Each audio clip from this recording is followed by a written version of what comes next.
Okay, all right, okay. Me, anybody, does anybody here have a comment card to please bring it up here? So we can, anybody else have a comment card that want to speak during city, does anybody here have a comment card? No.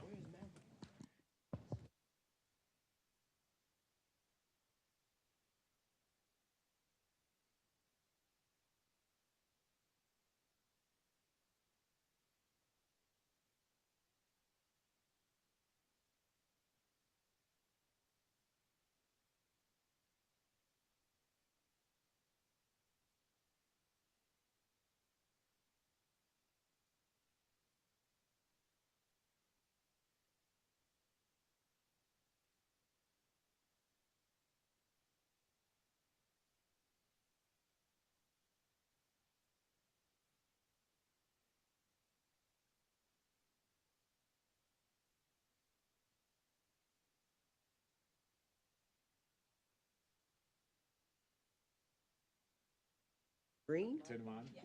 Oh, you Okay. want me to turn them on? Okay, let's turn them on. You got to just leave these on because they don't affect.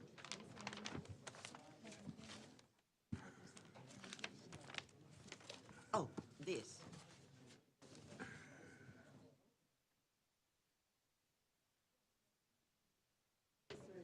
No, he just gave that. That's the new one. Gave a new rim in that gray jacket.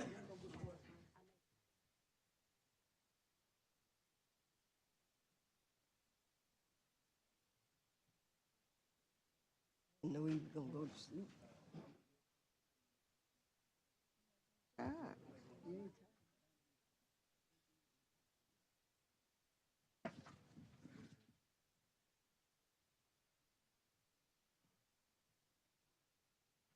Want to take this one and make copy? That's the one he just gave us. Oh, okay.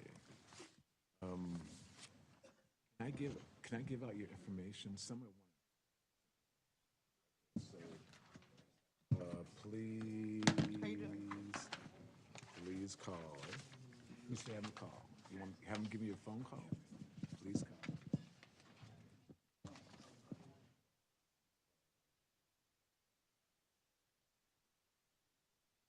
Hey, you're the bomb. Bomb diggity. Thank you, sir.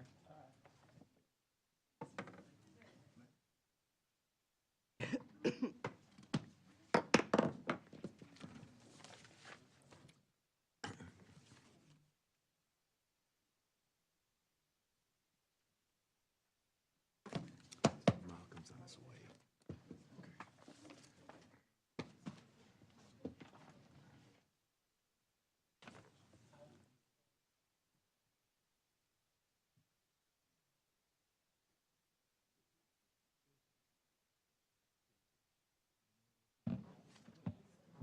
Found out that FBI does free for the city. Do that too. We need to speak up, JJ.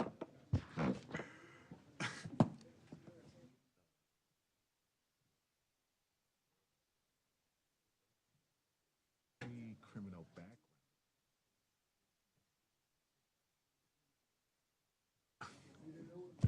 Well, then what are we doing? Okay, gotcha. Okay. Yes, please do. Okay, got you. Put it.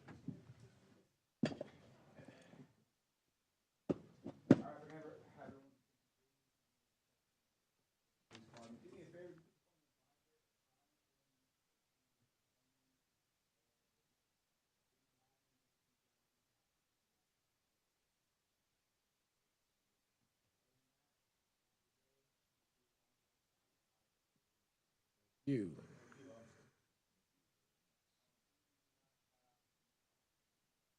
Thank you so much. Thank you. Yes, it is.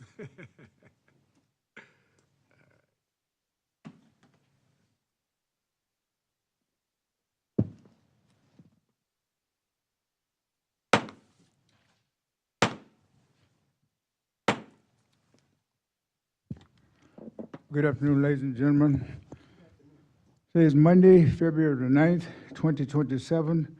It is now 6:09. We're about to start the regular Monday, February 9th, 2026 council meeting. What did I say? 2026, thank you. First, would you please stand, roll call? And I'm sorry, let's have a roll call and then we'll stand. Councilmember Barbara Manuel, Present. Councilmember Risha Reed, Present. Councilmember Mike James, Present. Councilmember Wendy Williams. Here. Mayor Leverett, present. Would you please Anyway. stand for invocation, Bible? Ms. Manuel, would you please give us invocation? Yes, sir. Oh, Father God, we thank you for this meeting. Holy Spirit, you are welcome in this place. But, oh God, we just ask for your mercy and grace. Lord, help us to make the right decisions, Lord God. Without you, Lord, we can do nothing. But with you, we can do all things but fail. But, oh God, we just thank you for each individual that's here today, Lord God. Lord, just have mercy upon us, Lord God. Help us to make the right decisions in your precious name. In Jesus' name we pray. Amen and amen. Pledge of allegiance. I pledge allegiance to the flag of the United States of America, to the republic for which it stands, one nation, under God, indivisible, with liberty and justice for all. Thank you. You may be seated.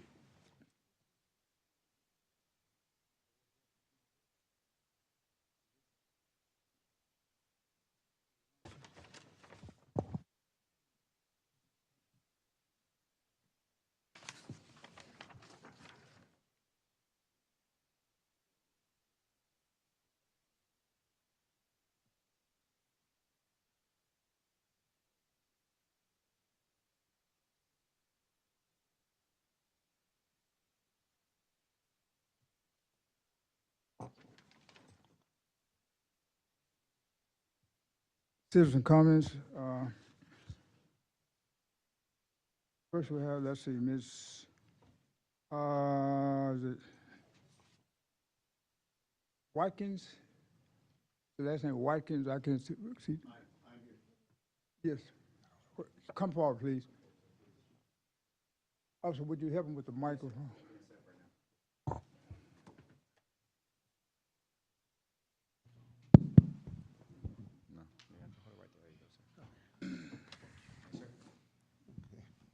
First, let me say good afternoon, or good evening. Okay, I know you are familiar with Christina from Workforce Solutions. Okay, I will be taking over for her. She's now in another district, and my name is Clinton Watkins. And if anything's needed, let me give you my number. Okay, 281-202-0246. And that's anything with employers, labor market information, fidelity bonding, OJT, registered apprenticeship, anything that you need. Don't hesitate. Please give me a call.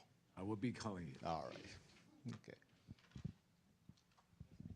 Okay. Thank, Watkins, yes. Okay, Clinton, CLI. Let me give you my email address also. Clinton, CLINTON dot Watkins, WATKINS at WRK, leave out the O, solutions.com. And please reach out if you need anything. I'd be happy to assist. Thank you. thank you. Mr. Jaquavius Doucette.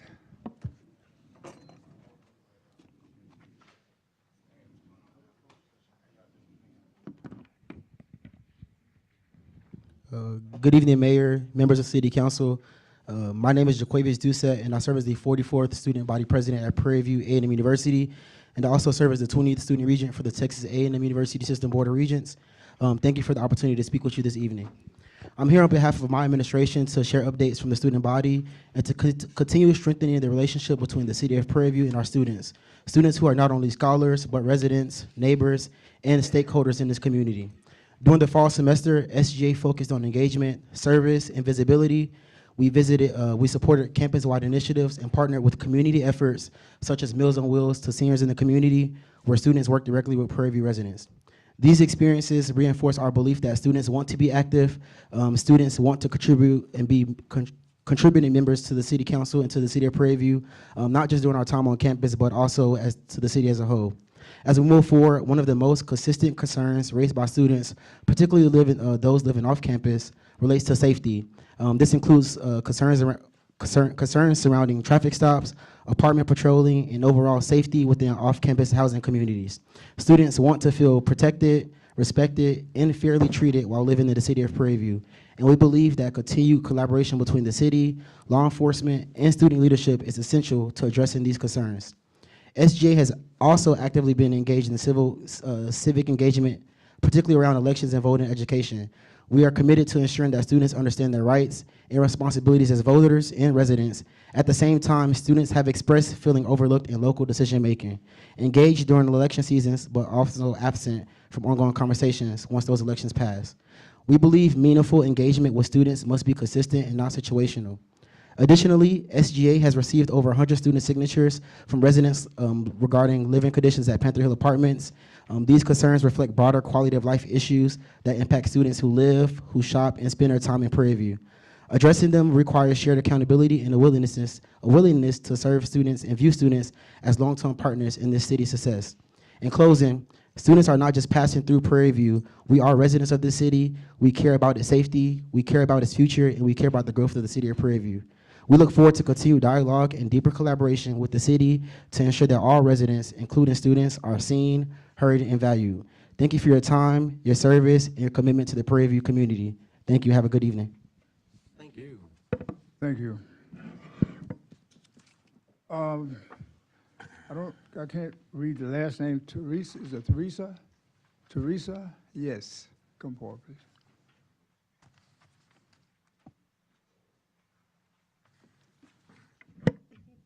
Hello, good evening. My name is Teresa Villanueva, and I am the new workforce connector for Waller County. So coming into this new transition for workforce, I'm now basically the foot's on the ground, making connections where I can, making sure that we're helping the community and the employers, making sure that we're getting resources out to whomever needs them.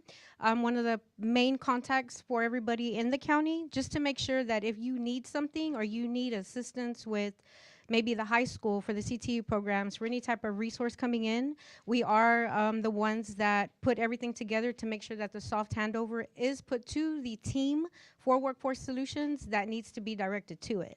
So once again, I am Teresa Villanueva, the connector for, and I was a part of the Waller hiring event that happened last month. So as well, we're helping everybody else in Prairie View and Hempstead, making sure that we can help with any hiring events that maybe need to go on, anything that the students may need in the school district. Maybe there's something job readiness that they're really looking for. So that's something that we really look into with our youth. I did bring a few flyers that I'll leave on the table in the front. Anybody is more than welcome to grab them. If you need more, you're welcome to go into the Workforce Solutions that is in Hempstead. We're right next door to Las Fuentes Mexican Restaurant. Any of the ladies can answer any questions for you. If they cannot, they'll look for me or they'll look for somebody else to answer the question for you. So you're more than welcome to go in. I can give you my email address if you'd like. And with that, you can send me an email, and I do respond to the emails in a timely manner. I don't just let them go, and I don't wait days for them to pass. If you're ready, it's going to be my first name, Teresa, T-H-E-R-E-S-A, period, and then my last name, V as in Victor, ILLANUEVA, at WRK without the O, solutions, SOLUTIONS.com. Can you spell that last name one more time? Yes, ma'am. V as in Victor, ILLANUE, V as in Victor, A. Oh, I got it. Okay. Thank you. Thank you. We have, let's see, we have more cards. I have, for citizen want to speak with certain, item 15, but I will call your names when that item comes up. We have one, Ms. Vita Brown on general, for general. Dr. Vita Brown, general. I'm ready. We are ready. No, I didn't put no doctor on there. No, well, it's okay, I said it. Thank you. Is it this mic? That one, yes, that one. For my general comment, I wanted to make a special recognition commendation to our Prairie View City Police Department. During the freeze, they were out there, they were checking on people's houses, going knocking on people's door. Those that had your phone number, they was calling you, making sure that you were safe and okay. They went way above the call of duty to protect and serve the city. So I just want to commend you guys. That was just spectacular. I also wanted to,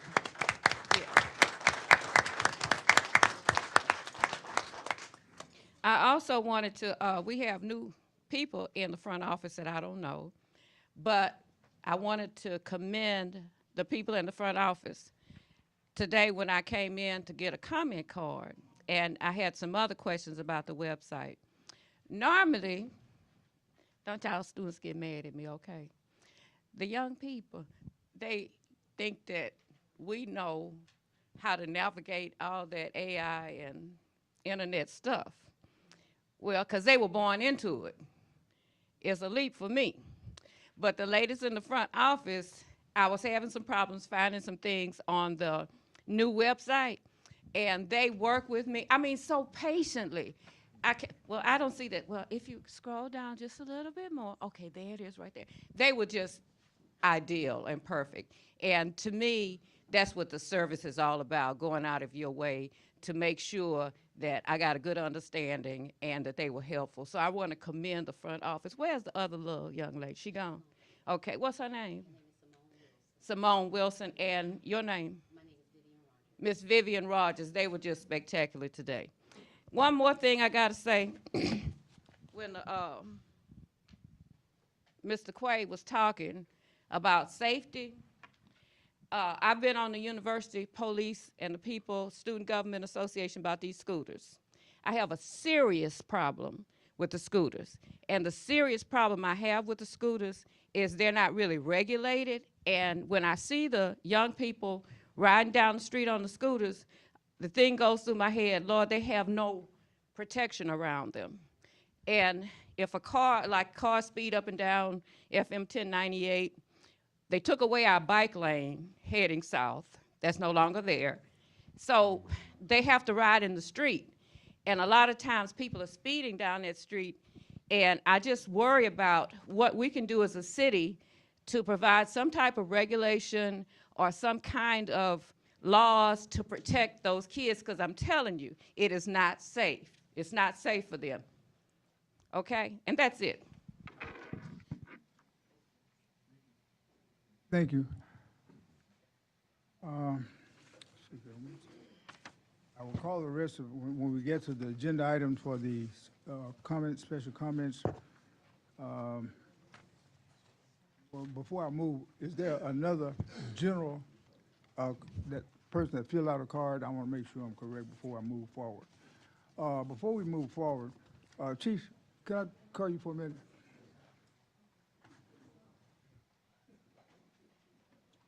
Yeah, I spoke with you about a special presentation I want you to do. Would you do it? Well, they decided to cancel this time. Okay, thank you. Thank you. Okay.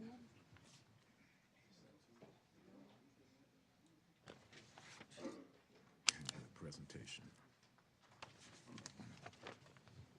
Okay, now we have a presentation. On the presentation, Mr. Deb Taylor. Come forward, please.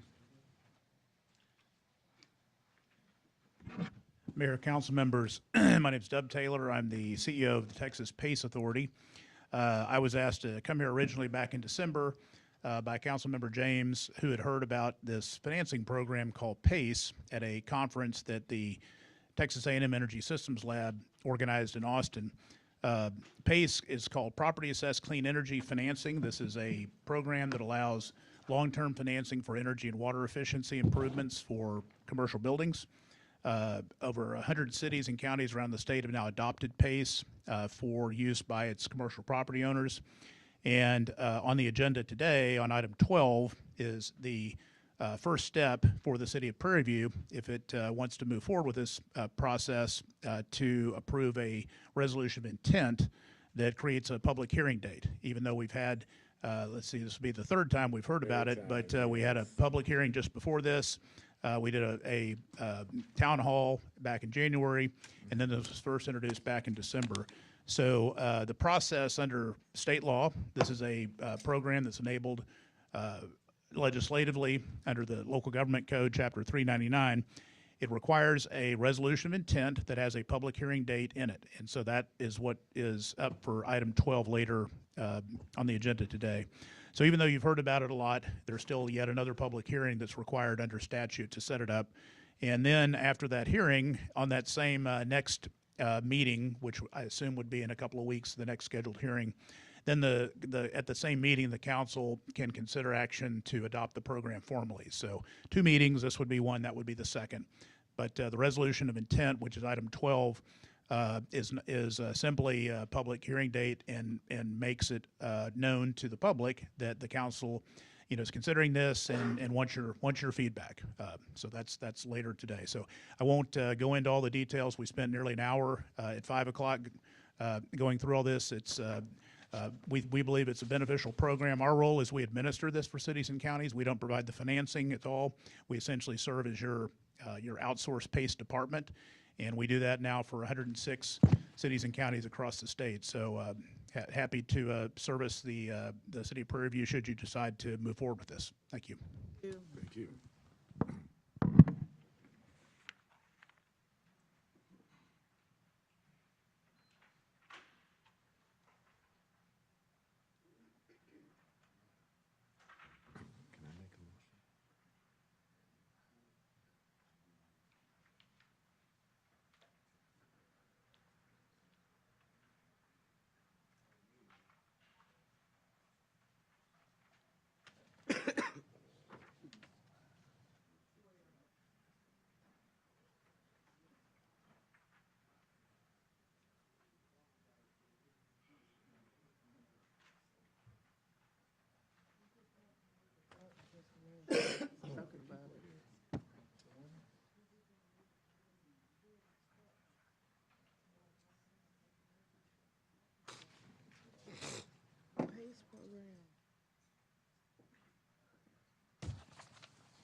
Okay, there's a request by Councilman James to move item 12 up to our next agenda item. What's your pleasure?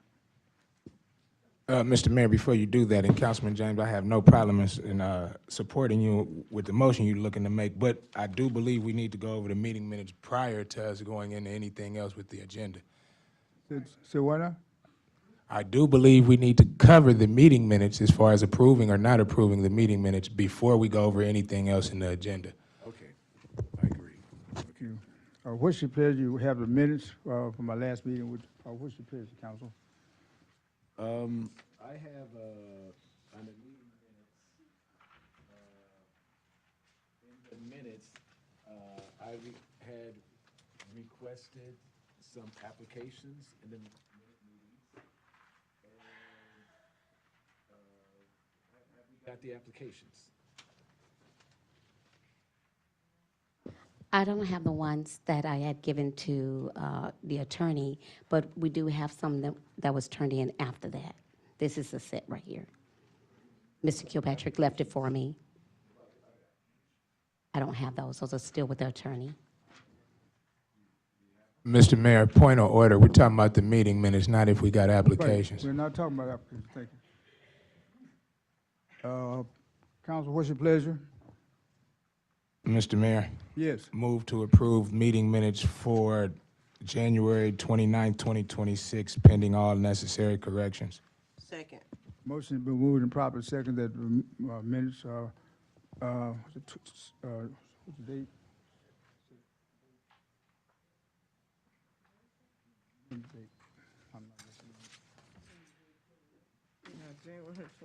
January 29th, to be moved and properly, was moved and properly second with necessary corrections. Discussion? Yes, sir, Mr. Mayor, discussion. On number 7, and again, while I'm not completely versed, please review number 7 before we finalize these meeting minutes as far as the nays and the ayes. That would be my one initial correction, or at least a follow-through on a correction, possibly. Any other correction?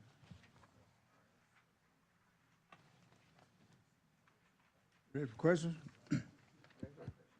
Well, I was asking about the, That's the necessary corrections? You said with necessary corrections? Discussion. All in favor of the motion with necessary correction, let it be known by saying aye. Aye. All opposed, motion is carried.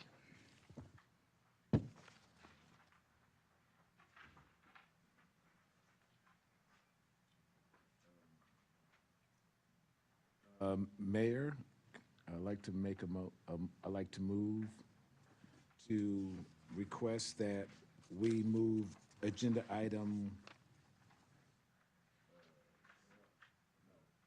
we got 12 and 15, but we'll move agenda item up 12 first, and then I can make another request.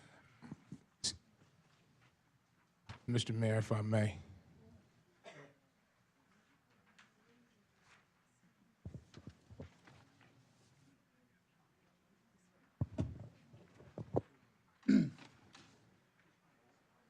Restate your motion. I was looking at the wrong, restate. Mayor, I move that we move agenda item 12 to number 1, since Dub Taylor is presently here right now in the chambers.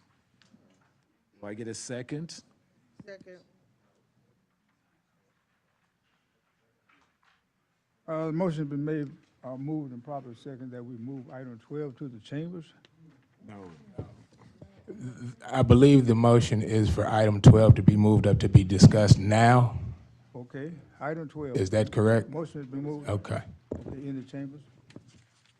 You've heard the motion, are you ready for, all in favor of the motion, let it be known by saying aye. Aye. All opposed, motion is carried.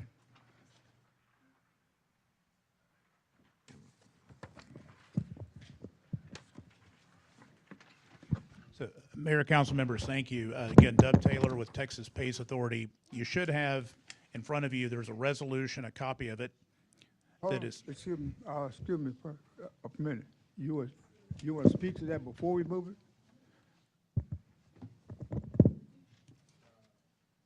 That was 15 for you. I'm sorry about this. I got so many cards with different. Before we go to this, we have a citizen that want to make a comment. Ms. Brown?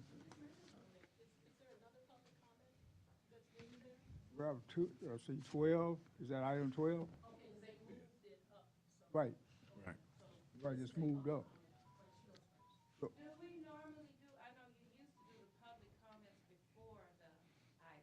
Right, that's why I didn't realize that we were moving. That's why I just asked him to pause until you come and make the comment. I was just making sure. Right, but I was just making sure, I just realized that you were, because it was moved, didn't get a chance to. I had some comments to make. I talked to, gave the bulk of my concerns. I have some serious concerns about this.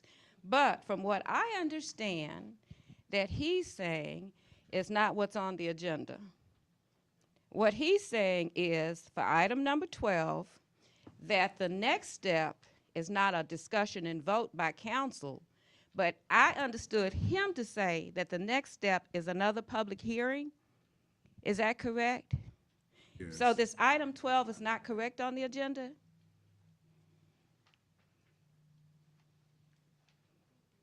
No, it's not. Mr. Mayor, Yes. Point of order, we can't respond.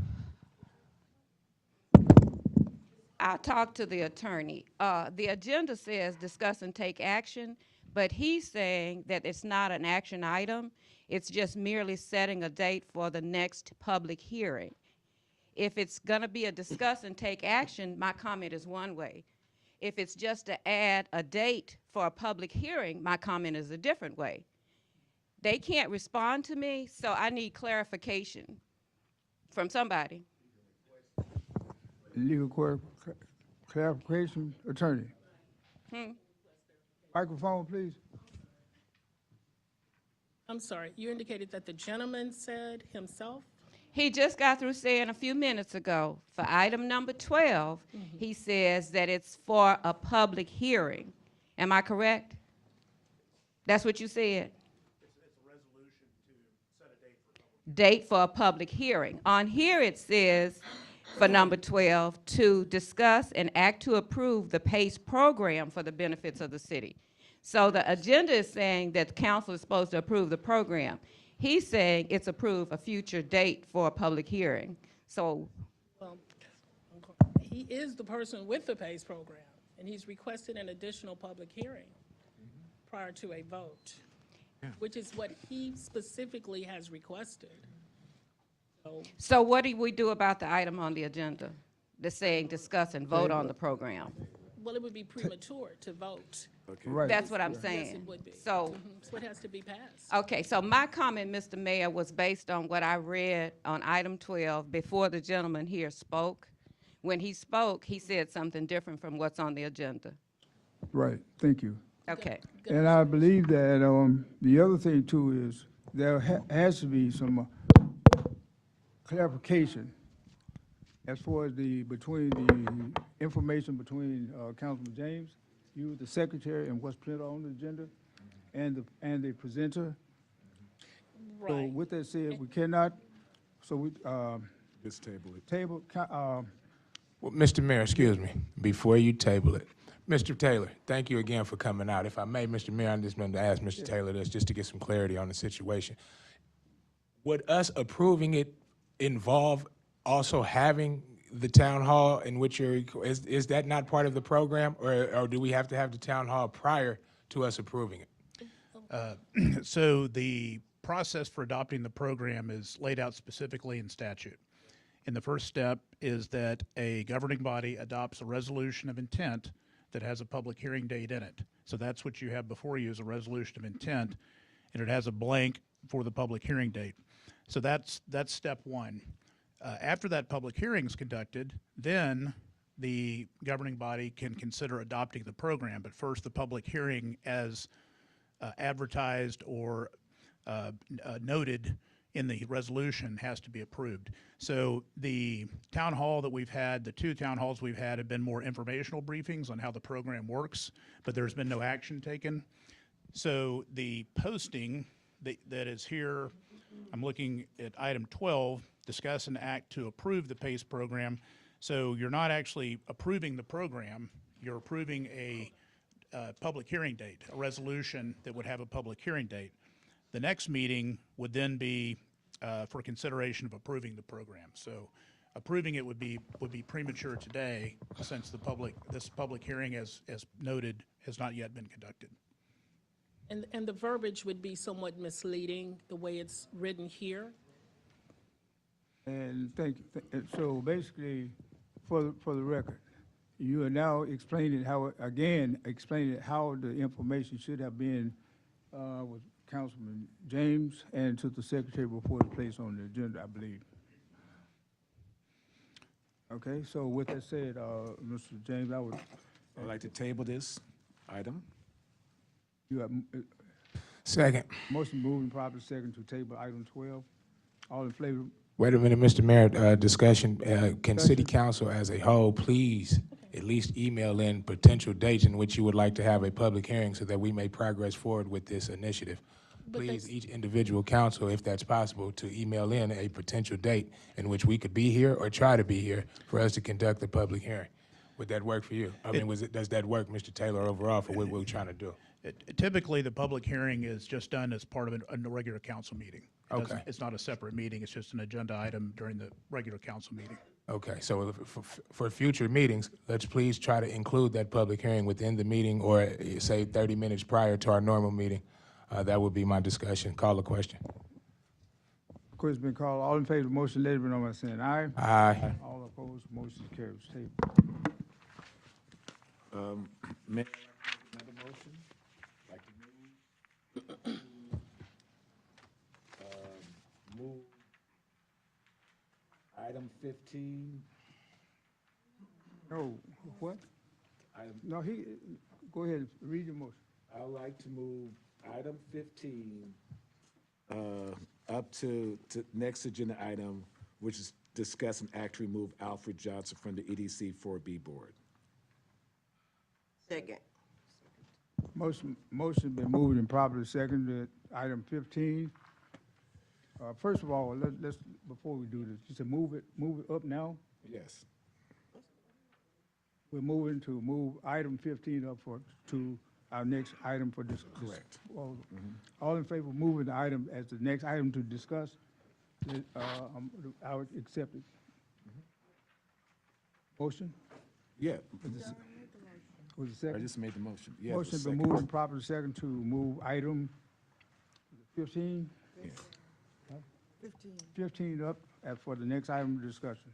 Discussion? Question? All in favor of the motion, let it run by saying aye. Aye. All opposed, motion is carried.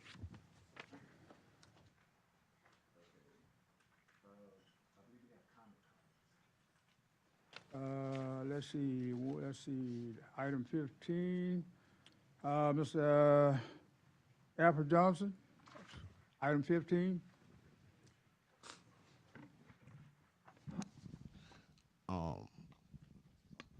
I noticed that I'm on the agenda to be removed. Okay, speak up a little bit. I noticed that I'm on the agenda to be removed from the Prairie View Economic and Development Corporation. I've sent City Council and the entire city and the EDC multiple letters asking for documentation. I've asked for them as a citizen. I've asked for them as a board member. I've raised concerns regarding the EDC president, Mr. Bruce Davis, and the way he governs the EDC. I've made concerns regarding contracts for the EDC attorney. I made those concerns under interim contracts, on his permit contracts.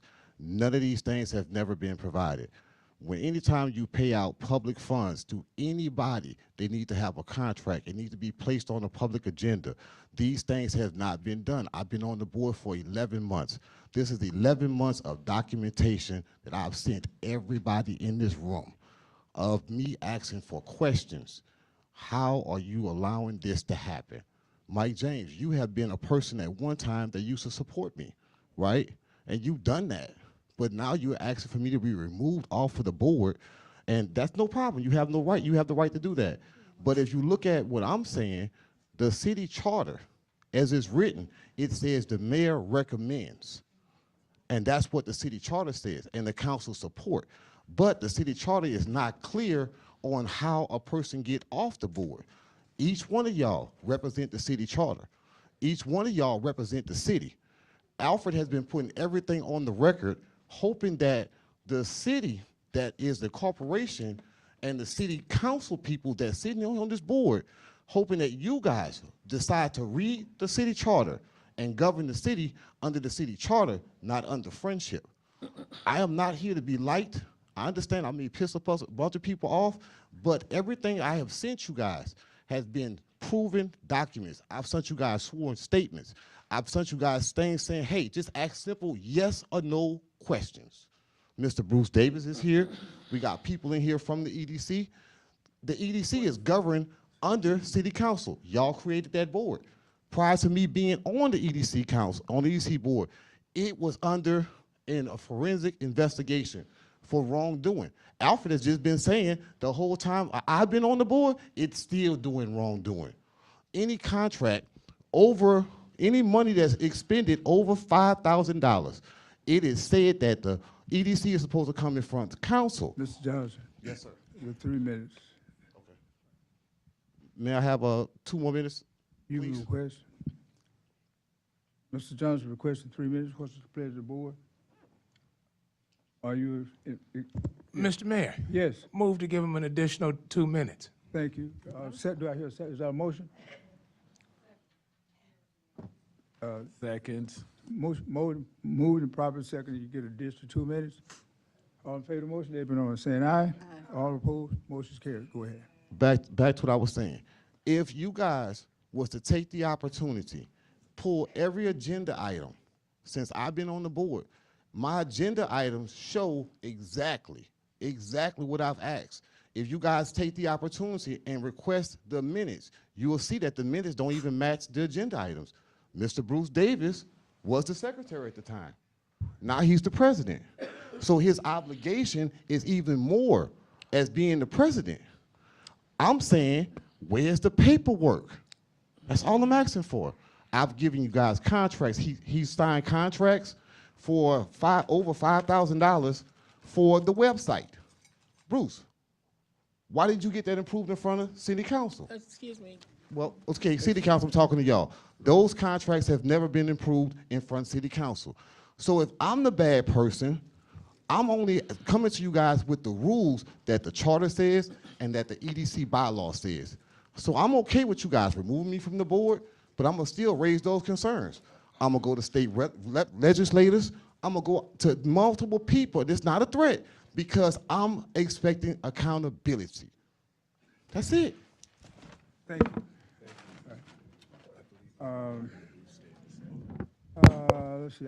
Let's see, we have other comments on that particular item. Mr. Bruce Davis. Microphone, please.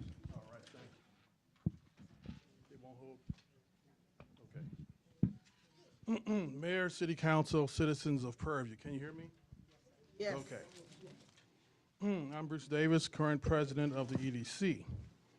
Last time I came up here, I talked about issues with Mr. Alfred Johnson, current director on the EDC. First of all, he refuses to accept responsibility for his own actions. He refuses to, we had an EDC audit. We had a need for an audit. When we were like in a session to talk about doing an audit for the EDC, he stepped back from it. He made a big deal in the outside in the parking lot about, I don't want to do anything. Well, you're spreading the burden to the other EDC members when you do that. I accept the responsibility. I've done audits in the military and corporate world, in many places, so he nominated me. That's off, okay. He nominated me to do the audit. I accepted that. Well, later on, he's had a revelation that the audit is a deal. He says he would do an audit, but no, he hasn't shown any of that at all. He hasn't shared critical information with the EDC. He hasn't shared critical information with the EDC. I'll point out the credit union as an example. He was working with other, I think he was working with you on the credit union. On the rest of us on EDC, knew nothing about that until it was like significantly mature and like ready to get implemented. I didn't like the way that happened. He did these rogue strategic complainantships. I think you all remember.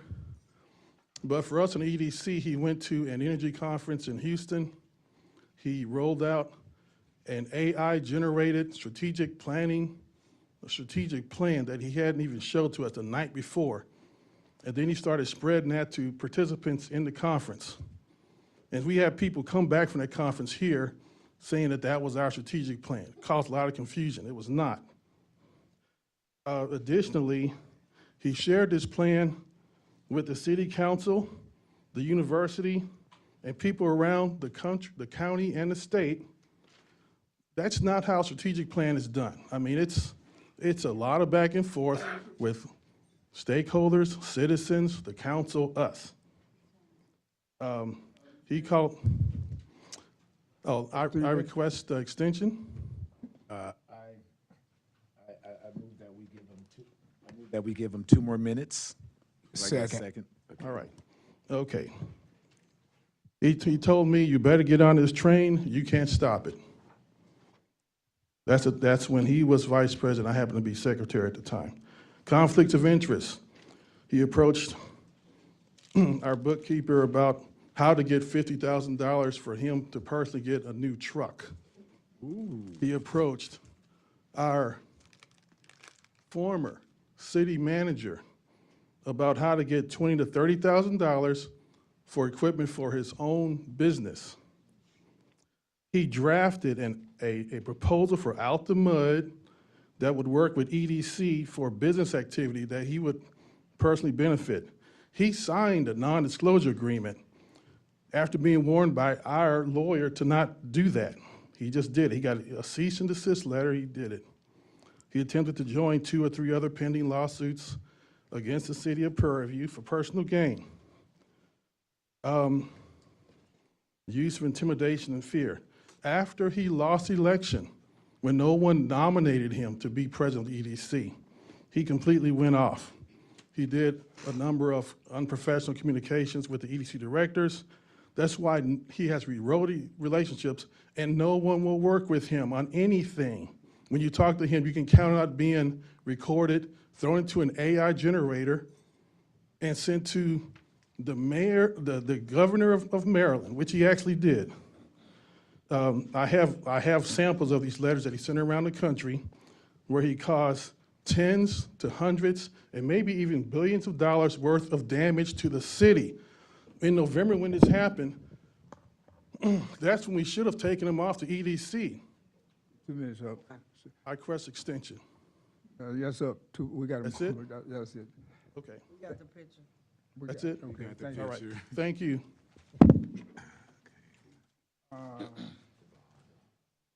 Mr. Mosley?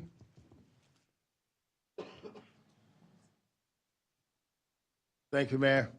Good evening, City Council, City Attorney, City staff, and the citizens of Prairie View. As always, I'm thankful I live in a country where my voice can be heard. Today, I want to address agenda item 15, and I will keep my comments brief. I know several months ago, similar issue came up when we had our previous president, John Preston, was asked to be removed from the EDC. It made the agenda. Somebody made a motion. It got properly second, and the vote carried, and he's no longer the president. I'm saying this council has already set a precedence on how to remove somebody from EDC, and I think the council should stick with that precedence. He's on the agenda. Make a motion. The motion carries. Have the vote, and let's move forward. Thank you. Thank you.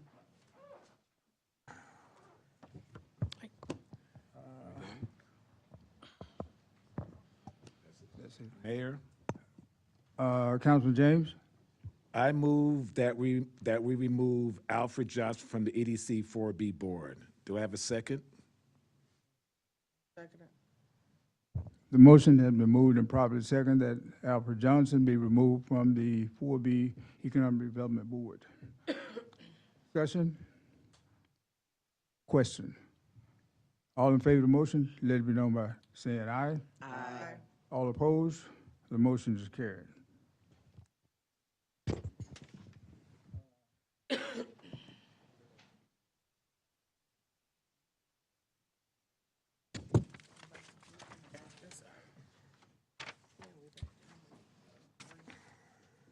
Item 3.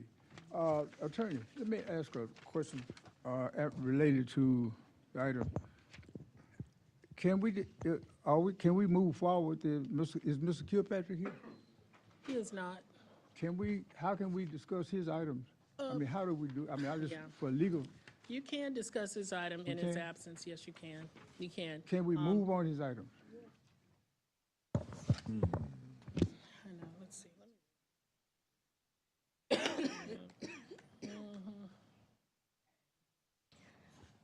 Yes, he doesn't have to be present in order to do that. From what I understand and what I'm looking here, and I don't know who handed me this. Okay, do you want to speak up if you're speaking for him or what? I just was left. Oh, you were left that? You were left, you were left that by Yeah, whom? because I was in, when, Did you know who left it? yeah, it's from Mr. You did not confer with him about those statements? Could I, is it possible that, and the reason I'm saying this is, I'm asking this question Sure. because if someone asks a question about something and want to ask Mr. Kilpatrick a question about it, I understand. how do we handle that? I mean, I can understand if he left and said he was available by phone, or some way we could ask him a question. Okay, Any so of them I that he have a- has on the agenda. So do you have the document where there are some responses to these statements or issues that are here? Do you have that in your packet? I have it. Mr. Kilpatrick did write me a letter. Well, I don't have, do you have a? Let me pay.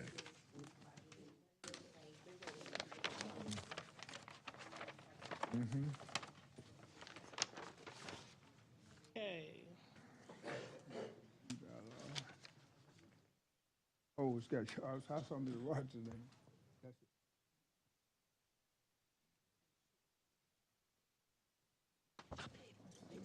Okay. Did we do number 2 last week? Did we last table it meeting? till Colleen comes back? Well, We chose not.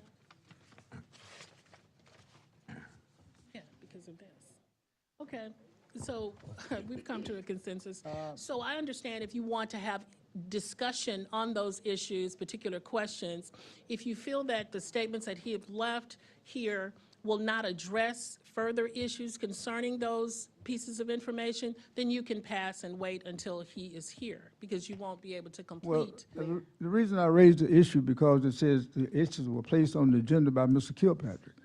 Mayor. That's correct. Okay, That's so if correct. he's not here, If he's not here, you can still discuss the issue. Okay, and that's even- all I need to know. However, if there are questions that need to be asked particularly to him, and you can't further that issue, then that issue will be tabled. Okay. Yes. Mayor, I move to table agenda items 3, Hold 2. on, let me check them out.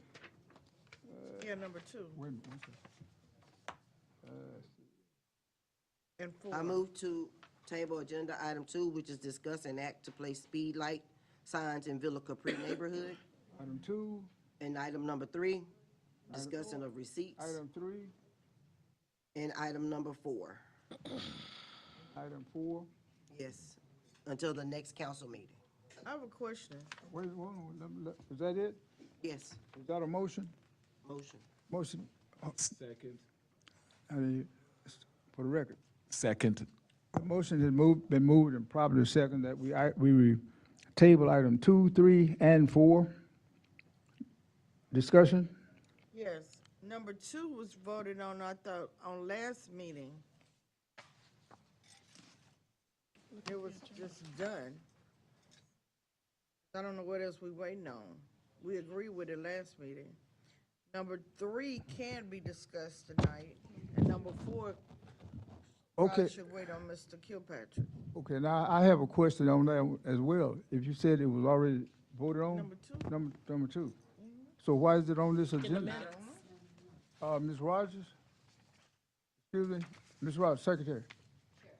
Councilwoman Reed We at least discussed the last said meeting. that we passed item 2 last meeting. Yes. Discussed it before. Okay, We've discussed it can we go back into the minutes, please? I don't have my package. before. Don't nobody else remember me? What did I put? I was going back into the minutes because I didn't have it. I gave my package to. Okay, on that agenda item, let me go back into the minutes here. If you don't mind, give me a minute. It's toward the end.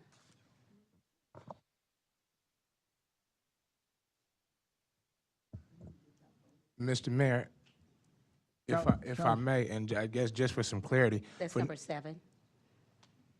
We don't know, number 2. No, for the street lights Yes, ma'am. in the minutes. That's the one. I went back and listened to it. So the And street lights for last meeting, we were talking about James Muse Road, am I correct? That is correct. On this meeting for number 2, we talking about in Villa Capri, am I correct? That is correct. Okay, and it says a speed light signs, not street lights. Is that a misprint, or are we talking about for the actual speeding? That was supposed to be for the speed. That's the one that Mr. Kilpatrick was getting so we did pass that. Okay, so then So why it was, was supposed to be number 7 that was placed on the agenda, not, not number 2? yes. I Okay, do because my apologize for that. confusion was, I know it had to be some type of ordinance Yes. before we actually pass a speed limit. No, that is Okay, correct. so it was a motion to tables number 2, 3, and 4, correct? That is correct. Okay, did we call a question, or do we need to keep discussing this? Well, for clarification, Councilman Williams said to table it. Was it because? Yes, I made the motion Motion because to- Mr. Kilpatrick's not here, and it seems like there may be some deliberation and some questions need to be asked. So let's just table it until the next city council meeting. That way, whatever questions we may have, he will be able to answer. Now, That's not assumed And, answers. well, motion was made and it was second. Mhm. So now we have an opportunity to vote on 2, 3, and 4, regardless of, we can discuss it. If it's already approved anyway.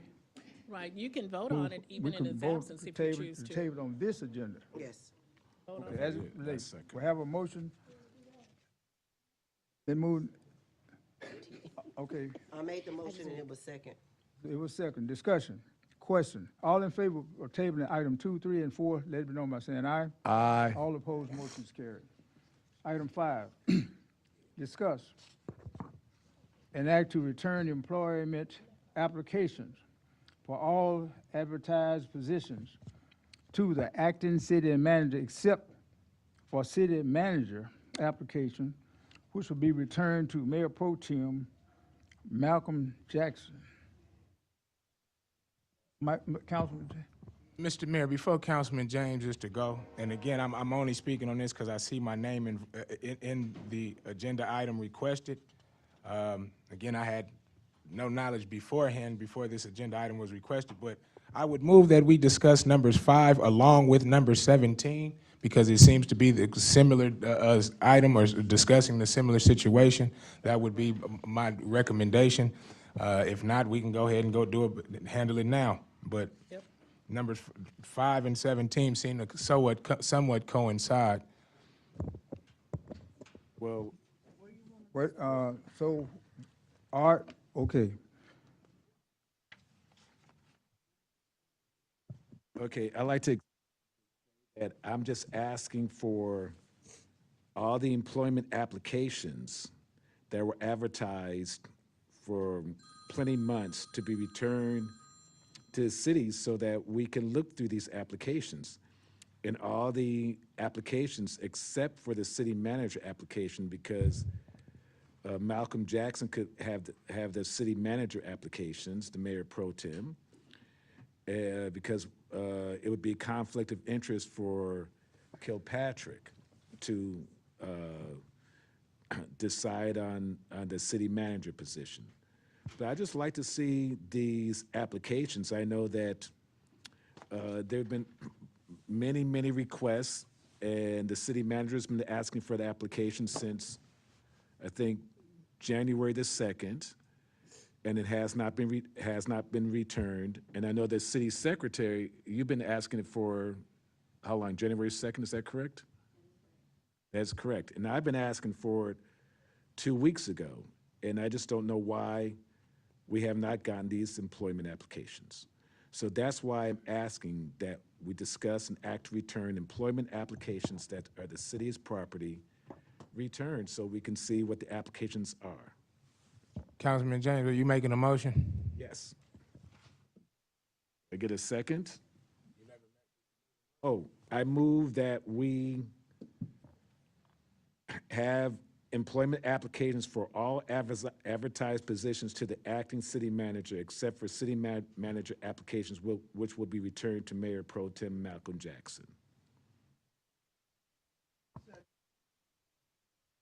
The motion has been moved and properly second, discuss to return employment application for all advertised positions to the acting city manager, except for the city manager's application, manager application, which will be returned to Mayor Pro Tem Malcolm Jackson. Discussion. Yes, sir, discussion. For my own sake and for the rest of my colleagues' sake, I would prefer that the city manager applications be returned to all of us, because all I'm gonna do is give it to y'all anyway if you give them to me. So I'm gonna just, it would be easier to do it that way. But you can vote on it however you wanna do it. That's me being transparent and sharing the responsibility with you all. But however y'all wanna do it. Well, my unreadness would be, okay, first of all, it was the acting city manager, and I would speak on the acting city manager, Mr. Carly Kilpatrick. He's not here now tonight. In the meantime, I'm still understanding return to Mayor Pro Tem Malcolm Jackson. I mean, what was that, just to review? Wait, I'm asking this Yes, directly to yes, the- to review, to look over the applications. Well, only him, only Councilman Jackson? No, it modified to all the city, to all the council. Excuse me, order. It did say council, I'm asking the question. Okay, Yeah. yes. Yes, okay. I won't be long with this. The city council has asked that the applications be turned over to the law firm so that we could find an appropriate and professional human resources organization to take the applications, vet them, send them through background checks, and do all of the things that are necessary that professional organizations do in order to bring credible people to the city of Prairie View. So we went to Assure, which was our company that handles human resources. When that contract was entered into, there was no portion of their contract that allowed them to be able to advertise for positions. It was just a bare bones contract that we're paying $2,500 a month for. So we sourced companies that were credible. One of them came forth last week who've had, they've had contracts with Harris County, the Prairie View University, and other major corporations in order to do what we've asked them to do. City Council asked us to do this in executive session so we could have transparency, we would have credible people, and we have people who have 30-plus years of experience as city managers, city secretaries, because they also went on the TML website, and they have a plethora of people all over the country who have applied for this position. Now City Council is saying, well, we want to look at the applications, we want to do this, but they're the same people who at the end of the day, who will get the 3 to 5 qualified people who have been vetted down to in order to select the person. So I don't think anyone in this panel has experience to do what a professional organization can do.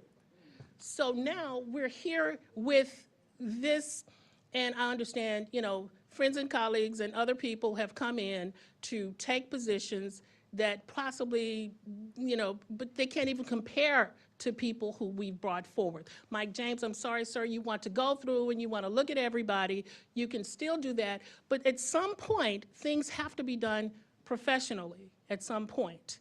And so I'm saying this because I'm going down the road of what you asked us to do. Now you're flipping the script and want to do something else. So, and you're buying into it and saying, well, maybe all of you need to get it. Can you make a decision and stick to it? I'd like to vote. That's all I have to say. Call. And we've spent thousands of dollars I already. do know that, Oh, we got a call, hold on. Have we called? You call the question and you keep talking. Right. I called the question. Questions? All in favor of the motion, let it be known by saying aye. Aye. Roll call, please. Raise your hand. All in favor of for this? This motion is just to receive the applications, correct? Yes. Okay, roll call. Now, I have a question. Okay, we already spend money. So who gonna reimburse the money that already was spent on advertising these positions? And then the people that, put in application, it's not gonna be fair to them. No, that's not true, Barbara. That is true. We've already spent the money to advertise, and we've gotten the applications. That's why we spent the money to advertise in the newspapers, to get the applications. And it would be fair if we look who we want to choose. We look through all the applications to find out who we want to choose. Okay, excuse me, question. Attorney, have we looked at, Okay, I believe somewhere on the agenda, Call you the can, question out. I believe there's somewhere on privilege the, of the chair, I'm asking for legal advice, privilege of the chair, please? okay. Now, I'm sorry, but Yes, go ahead. I think Mr. James has indicated that he wants to be able to look at all the applications. However, in his number 14, he's encouraging us to hire someone without looking at any applications. Okay. Call the question, please. Call the question, please. Ms. Johnson? Ms. Jackson, Ms. Rogers, I'm sorry. I think I want to clear this up about the applications. The applications that was given to the attorney was for city manager, city secretary, and public works. Those were the ones that was asked from me for the attorney. But in that binder, it had other applicants for public works, for our utility clerk and things those are the ones that we're asking back, because those are ones, they came in and they personally turned them in. So there's no way to get those applications or anything unless you give them back to us, to set up interviews that Mr. Kilpatrick can set up interviews for. Call the question, please. There is no Attorney, go ahead. specific, on number 5, nothing specifically says, bring these particular applications. It says all. Also, when we were in executive session, you indicated that we would hire city manager, city secretary, director of public works, and from that point, they will bring in the other people who will be presiding under their direction. That's what we said. I want to call the question, please. Questions? All in favor of the motion, let it be known by saying aye. Aye. All opposed? All opposed? No one's opposing. Okay, For the record, I abstain because it's for me. It says my name on it, so I'm not voting, but y'all can vote. We already did. We all voted aye. So we all voted aye, Mayor. Question? Can I we go need ahead to and? get clarification. Hold on, clarification, I please. need to get clarification because Ms. Rogers just indicated that there was certain documents that they wanted to be tendered. Here does not state any particular document. It says, discuss and act to return employment applications for all so there's a contradiction there. You don't know what it is that is being requested. You see, this is insane.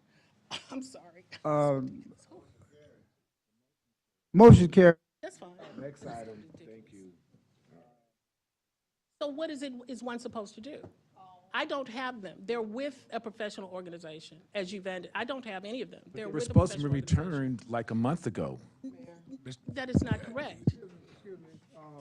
Let me request that because this is personnel, I would like to discuss this in executive session. Okay. Mayor, Yes. we made a mistake and we missed Mr. Allen. He was number 1. Oh, yeah. Where? to do the accounting. Oh, that's right. He was number one, he was skipped. So can we bring him forth now? Wait, He was number one on the agenda. It was. oh, wow, I'm sorry about that. So is it okay if he comes now? Well, wait a minute. Well, wait, let's clear this up about this.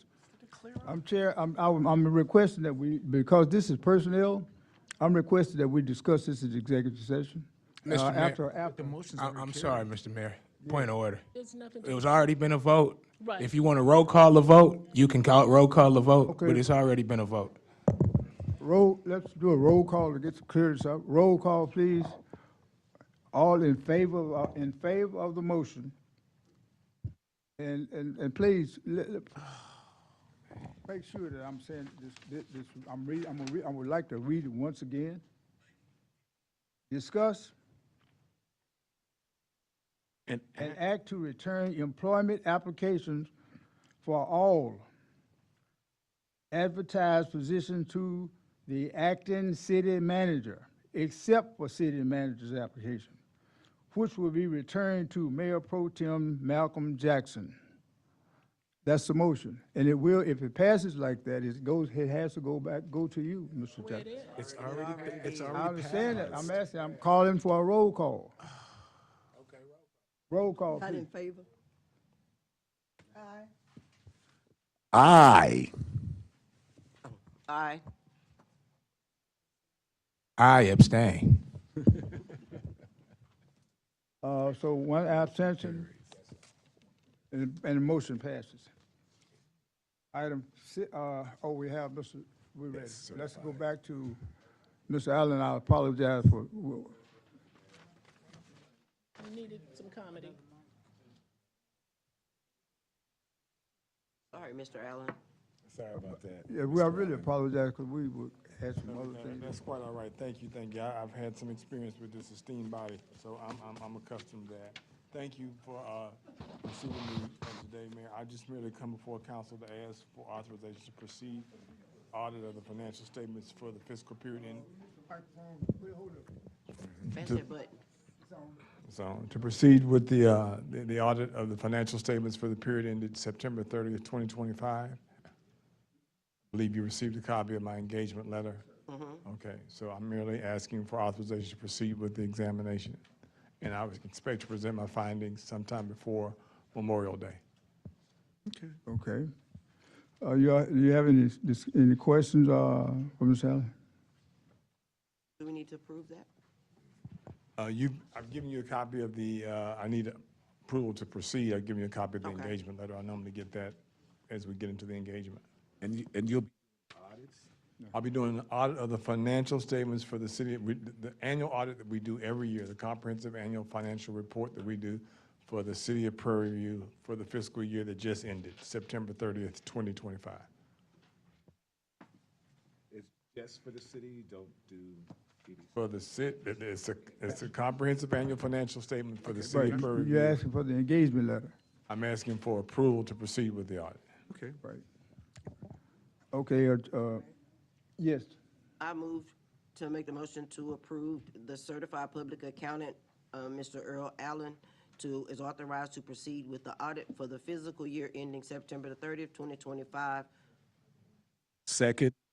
The motion has moved and proper second that Mr. Earl Allen do the fiscal audit was February, I'm sorry, September 30th, Fiscal year 2025 through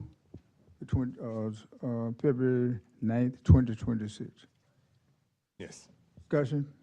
Question. All in favor of the motion, let it be known by saying aye. Aye. All opposed, motion is carried. All right, thank you, Mayor Lever. Thank you, Councilmember Williams. Thank you, Mr. No, number 6. Excuse me, before y'all continue on to number 6, and I'm anxious to approach it just like you all, I had a few folks in the crowd that had a particular interest with number 10, and so I would move that we move number 10 up to be able to discuss now.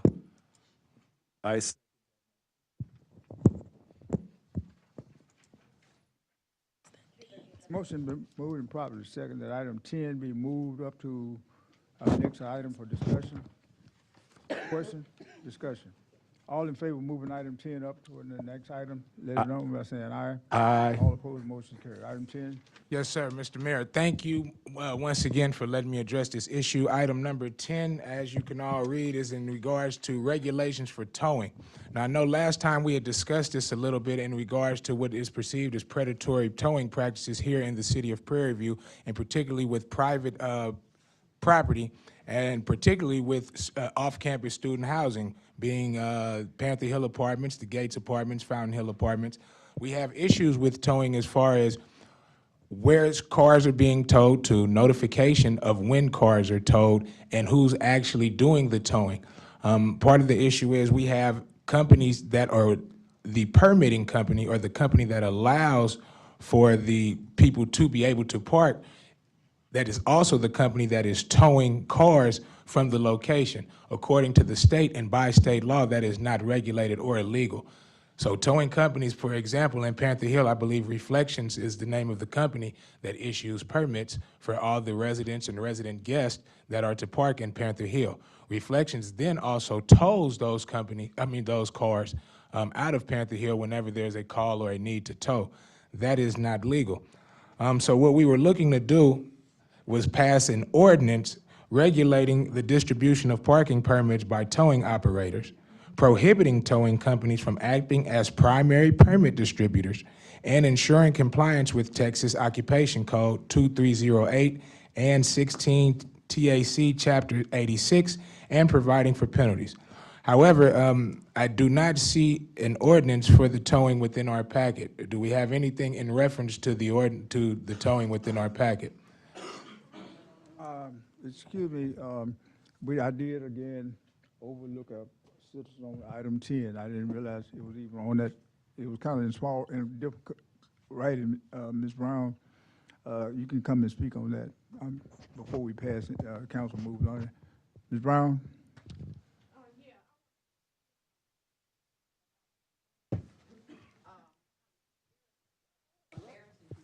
To be a Prairie View resident when I went online to social media, and I think the man was Quanell X.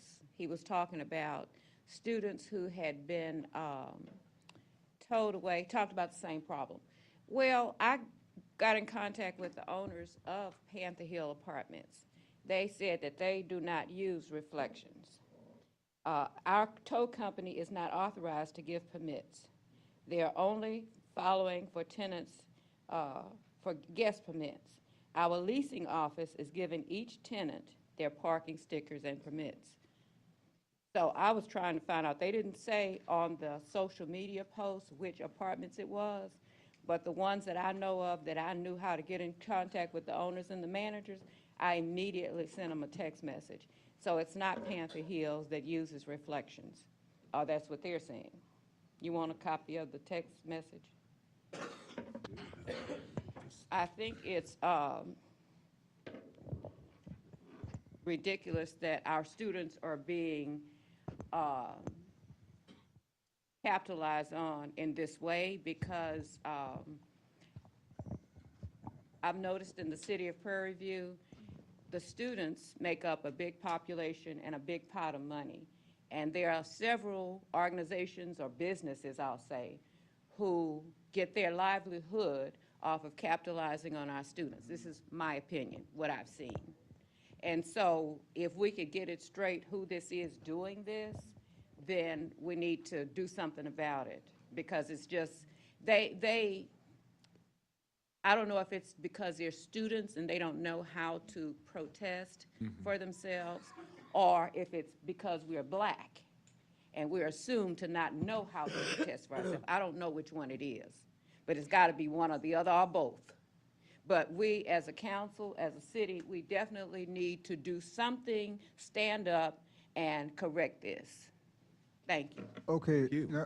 Now, I believe there was the same thing, but one of the things that that will be done to make sure that, as far as the city is concerned, before we make a move, be sure that everything has to do with, and I'm sure that there are some some evidence that this has taken place.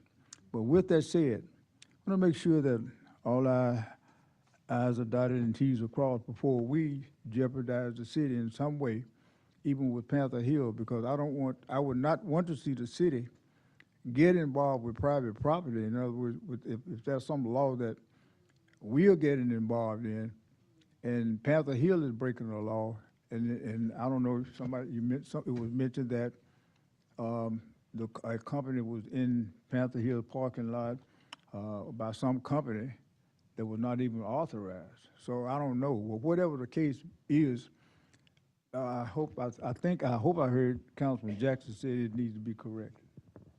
Yes, sir. Thank you.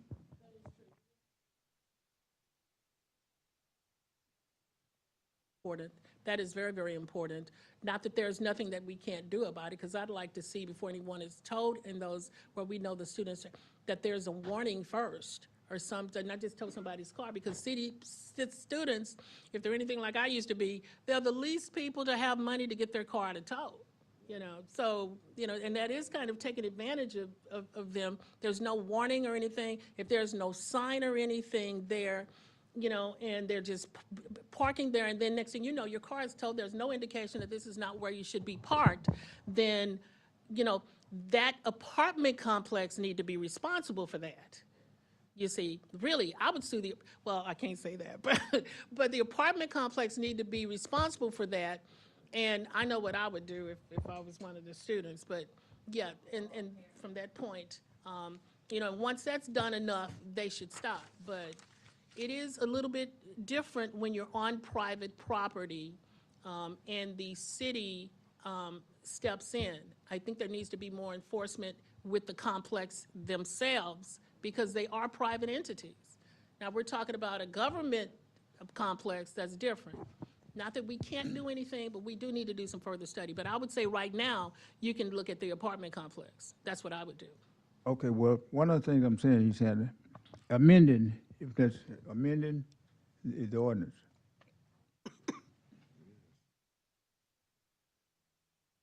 Yes, sir. Again, what my focus on is this, and what I will say is this. Thank you to the public comments we had. It's very resourceful. It's also resourceful hearing that we have a direct contact to the owners of these apartment complexes. So the students and anybody else living in these apartment complexes, please reach out to the folks that are willing to help you get in contact with some of these people that have the direction to the owner to be able to get some type of clarity and understanding. Now, what I'm attempting to do again is not directly go at apartment complexes. It's to establish a general law for everybody. It's not about going directly at them. Now, me personally, I've sat here with a student right here at City Hall on the phone with Reflections in regards to getting a permit or decal for their car. So that's not me making a mistake or misspeaking. I've actually sat here on the phone with somebody for Reflections. However, what I'm stating, or what the attempt here is to make general law and enforce general state law that towing companies are supposed to follow. When someone is towed, towing companies are supposed to notify authority that a tow is occurring. When someone is towed, a sign is supposed to be posted at each entrance, meeting the 18 by 24 size and color requirements. The sign explicitly states permit parking only. The sign includes a 24-hour phone number to locate the vehicle. There are certain things that have to happen and that are supposed to happen before a car is towed. It doesn't matter if it's on private property, if it's on public property. There are certain laws that are supposed to be followed regardless of who the tower is or who the person that is being towed. Laws have to be followed. What we're attempting to do with this ordinance is to create a base law for the city of Prairie View in which all apartment complexes, being a private property owner, all houses, even if you have a car on in your grass at your house as a private property, everybody has to follow the general law. So it's not about to say, hey, well, we don't want to get involved with this. We're not getting involved. We're making you follow the law. That's what we're trying to do. Again, I had this ordinance typed up. Mr. Davis, the code officer, assisted with this. Again, I've sat here with him and students that were getting their car towed and had these issues as far as receiving permits and decals with the parking for these apartment complexes. He helped type up this ordinance. We've actually sent it out and requested for it to be emailed.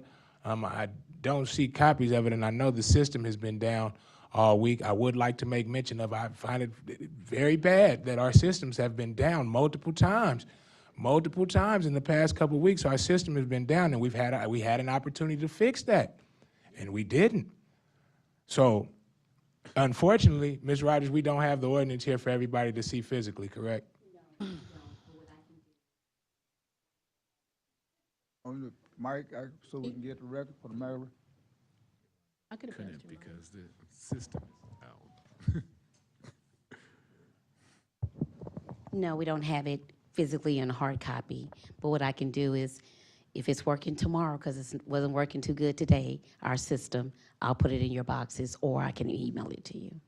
Thank you, Ms. Rogers. And again, for the rest of my colleagues, it was emailed. I believe it should have been emailed to everybody. Please take a look when opportunity provides. If I was assured that we had all saw the email, I would like to move forward. However, it would be beneficial for everybody to see a physical copy of it, as well as the ordinance number, as well as the public being able to see it as well. So if this is something that needs to be tabled to the next meeting, I would like to get this done. It needs to be done sooner than later. We need to address this. So because our systems have continued to be down, which is something we need to take a look at, because our systems have continued to be down, what I'll do is I'll table this. I'll be willing to table this to the next meeting. And hopefully by that time, we can have everything here and everybody can be at the same table and the same page. And then we'd be able to hopefully progress with this initiative. So move to table number 10. Second. Motion has been moved and properly second to table item 10 until our next meeting. Discussion. Question. I do want to make a statement. The only statement I want to make is this. Okay, and I kind of alluded to this. I didn't want to say it open and notoriously, but there are things you can do right now. Because when a car is towed from a private property, it's brought onto a city road, okay? So if it's illegal from there, once it get on the city road does not make it legal. So once it's on the city road, the city can step in, or you can then, so there are things you can do now if you are an intelligent and creative attorney, a person. So keep that in mind, even now as they're towing. If it's illegal for them to tow, it doesn't make it legal when it's on the street. And if my car is strapped on the back of that car that's been illegally towed, and a person can take it from that point. Okay, well, I think that by you told it, all that you would have. All of that is within what we're saying. Again, just to kind of piggyback or speak on that, yes, what we're trying to do is exactly that. But what we can do for now, if we're going to table this, is just enforce the basic state law. There are state laws that already require some of this, and we have to enforce it as a city. Within the ordinance, it does propose civil penalties as far as any towing company found distributing decals or permits in violation of the ordinance shall be liable for a civil penalty. Reimbursements and criminal offenses all lie within the ordinance. However, starting off, we can have our own authority or police enforce the basic state laws right now in regards to towing. If we did that, that alone would help out some of the residents and people living in these apartments that have fallen victim to what seemingly is predatory business practices. So again, we'll table. We'll look to have everybody a copy of this at the next meeting, so then we can move forward and progress. Call the question. Question. All in favor of tabling the motion, let it be known by saying aye. Aye. All opposed, motion is carried. Item 11, number 6. Well, actually, bylaws, number 1.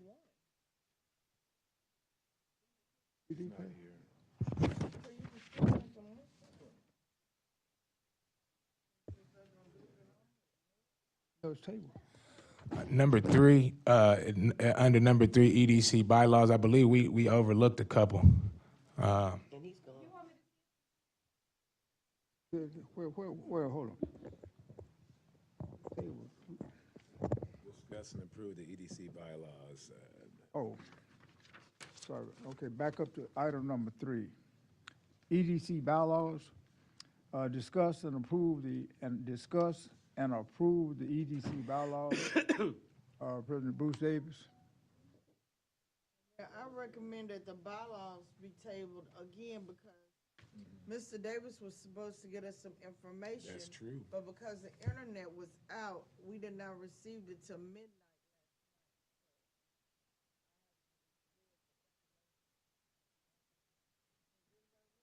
Okay, Did the comparison is that, are you, between the old and the new? I haven't. So I think that's your pleasure. Are you? What? I move that we table the EDC bylaws until, the next meeting. To give Second. time to do comprehension. Second. The motion has been moved and properly second that the bylaws, EDC, Economic Development Corporation bylaws be tabled, Table to next. tabled until next meeting. Discussion. Yes, sir, discussion. And I'll keep this brief, and I've already made the statement. In the meantime, can we please look into what's going on as to why our systems are continually down to where we can't get work done? This is impeding our progress. We've had an opportunity to change it and make it better. So can we please look into why our systems have continued to be down? Call the question. Question, all, questions? Favor. All in favor of the motion, let it be known by saying aye. Aye. All opposed, the motion is carried. Number 6. Number 6. Discuss an act to reinstate the Public Works contract position for Mr. Wayman Perry, Barbara Emanuel.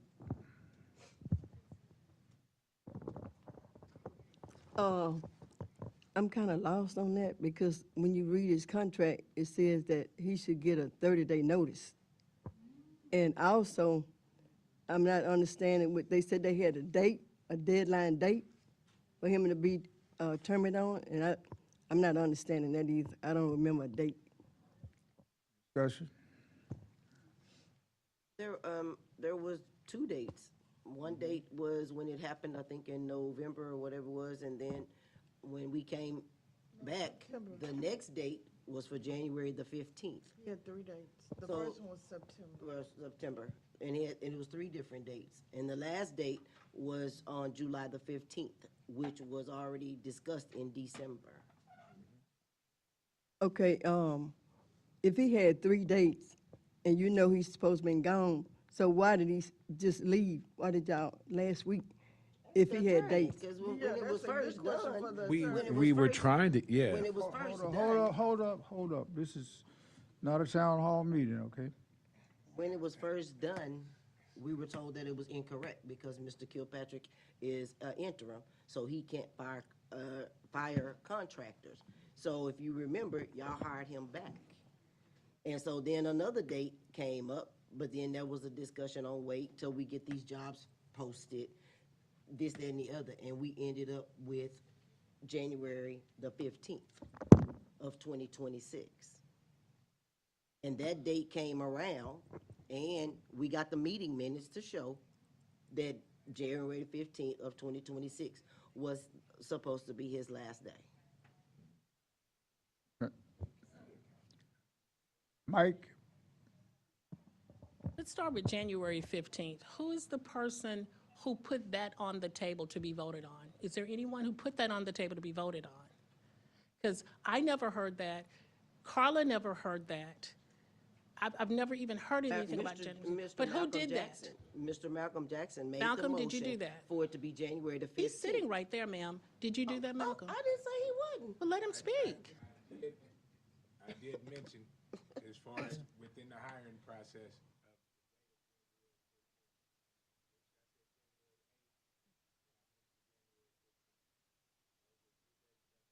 posed by me.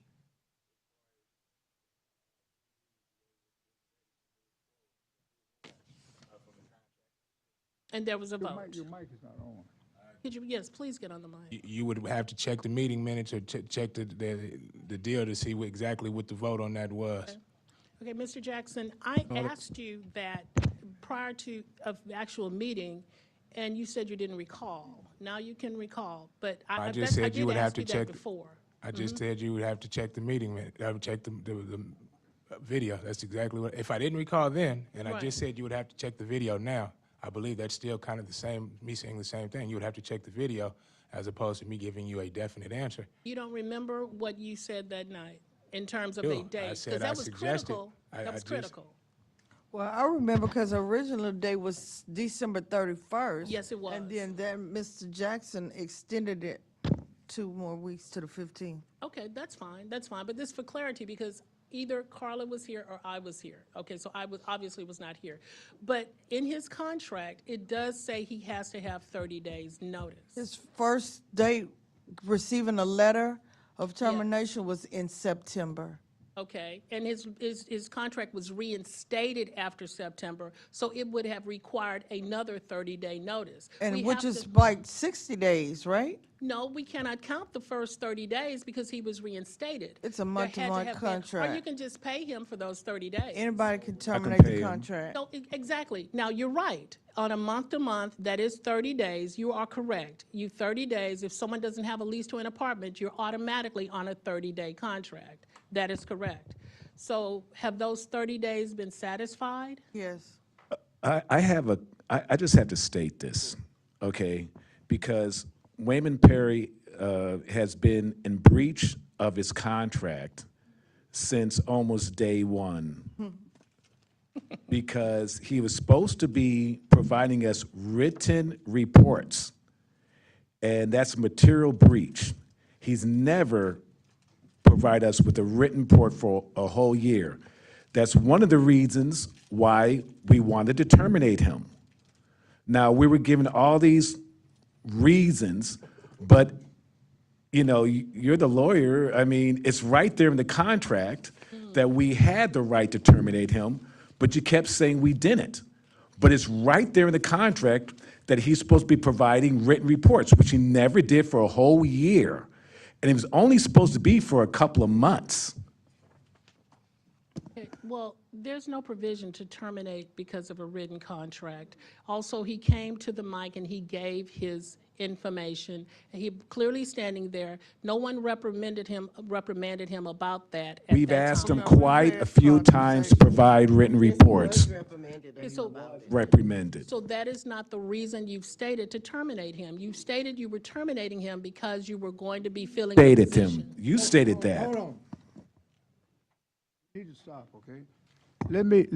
All I know is if the contract is not satisfied, the city is subject to suit, and I represent the city of Prairie View. Not any of you, but the city itself. So his contract has to be honored, and it has to be terminated properly.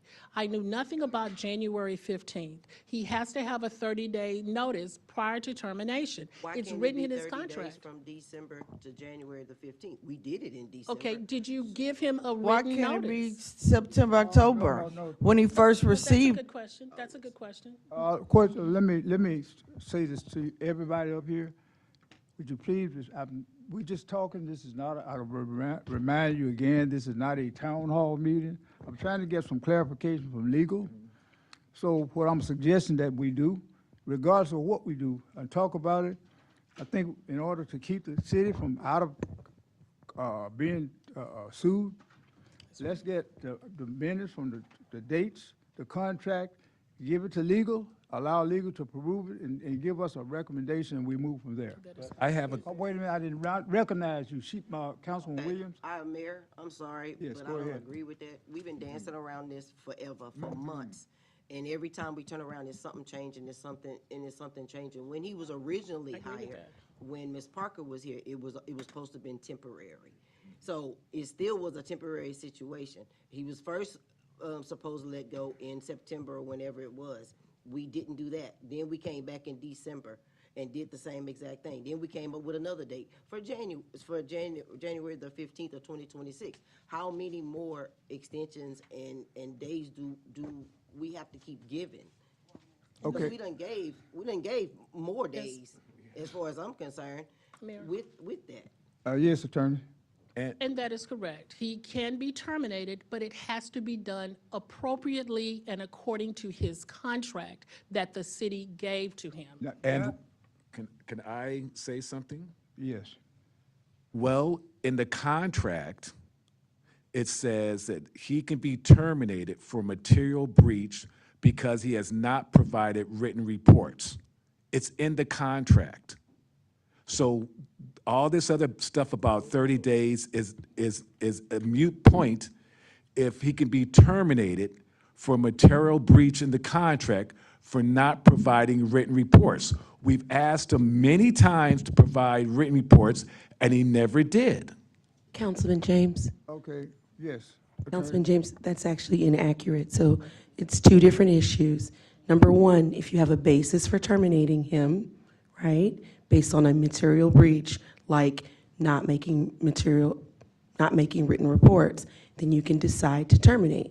Number two, once you have decided to terminate, you have to follow the proper procedure, which is outlined in the contract, which is that he get 30 days notice of the termination. Wasn't that told to us?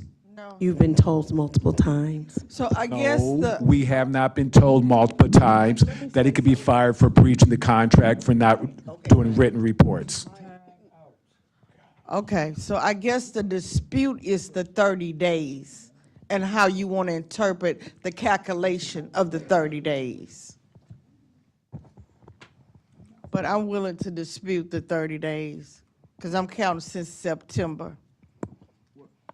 Of course, after September, when he was reinstated, that started a new contract, okay? So Until January 15th, and no other paperwork has been signed for him.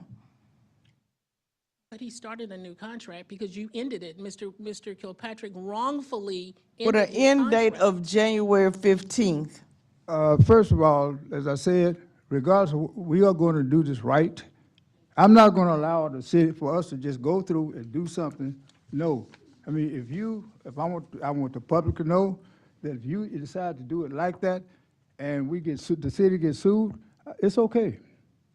All I'm saying is let's I do say it it's proper. okay, too. No, all I'm saying is to do it proper. I'm not saying that we cannot terminate an employee. We can terminate any employee. There's a process for it. The only thing that I'm saying to Mr. Perry, to anybody, it's just a process. Yes, Attorney. I also want to clarify the record based on Councilman James' comment. I'm not saying that I have made a legal determination that not providing written reports is material, okay? I've not made a legal determination that that constitutes a material breach. What I am saying is, step one, if you decide to terminate for whatever basis you decide, then you got to go to step two, which is following the proper procedure, which requires 30 days notice. Okay, but And materiality is a legal question that would be decided by a court should it have to go there. Okay, but we've been wanting to terminate him for a long time, and he kept getting us different reasons for not terminating him. Process, And then, process, okay? okay. I will remain saying to the public, process, okay? So, Ms. Carla, what are our options? What are our options? As of today, the mayor recommended that we confirm that the proper procedure was followed. If we confirm that the proper procedure was followed, then this issue has been addressed. If we know that the proper procedure has not been followed, then you want to start with a 30-day notice, a notice that goes out, and then count 30 days from the date of that notice. Okay, so what would be the proper process? What is the proper process that you're speaking of? Is to type up a notice of termination and then add 30 days from that date and say, that is the date on which you will no longer be operating under the contract. But I don't think we were ever told that that was the process. I don't know if Mr. Kilpatrick ever knew that was the process. Information, just like everything is new information. It is once we in the make a contract. decision. Mr. James I've just never had a indicated copy he's of seen this the contract. contract. It was available for you to see if you wanted to. Since the issue is always about this particular gentleman, the contract has been readily available for anyone who chose to look at it. Mr. James has indicated that he has looked at it extensively, obviously, so it has been there for you to look at it if you have chosen to. And it says at the bottom of the contract, he can be terminated for not providing written reports. And I wish that the council would have told us this a long time ago. But anyways. And the 30-day notice is only courtesy on either side. He could have told us he was walking. whether he did not do a written contract, no matter what he did not do, he can be terminated for a reason or not a reason with a 30-day notice. You don't have to have cause. It doesn't have It's- to be 30 days. Point of order here. Point It of does order here. not. It says discuss an act to reinstate the Public Works contract position.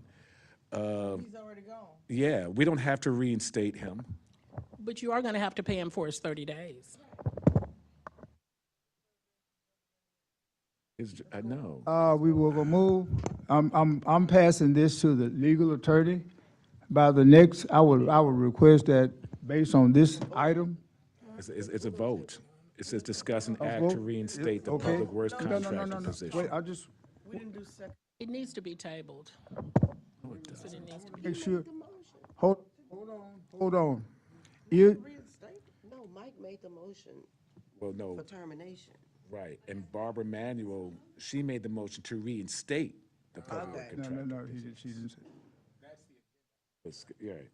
Discuss an act to reinstate the Public Works contractor position for Mr. Wayman Perry. I don't want to reinstate him. May I make? Yes. Because the alleged termination was done wrongfully, there is no issue of reinstatement because the termination was not done properly. So actually, this may sound horrific, but until he is terminated properly by the 30 days, he still has his position until you terminate him properly. Well, I wish we would have been told about this a long time ago. Well, I think it was made up, We've already actually. discussed that. It's very You convenient. said Well, you one read of, it. one of the things, as I said, regardless of what happens, from the chair is saying, let's do it proper. Once we get, and I'm not saying that we cannot terminate, Mr. Perry. That's not the point. I'm saying the steps that we should do. I mean, and I'm not trying to go into other issues, but we're talking about a lot of issues that if we compare apples to oranges, we could say a lot of things about a lot of different things. But right now, we're talking about this. I'm asking that the city attorney give us the directions according to the law and give us and advise us according to the law, and let's move forward. Well, According to the contract, it says the city may terminate this agreement immediately in the event of a material breach by the contractor.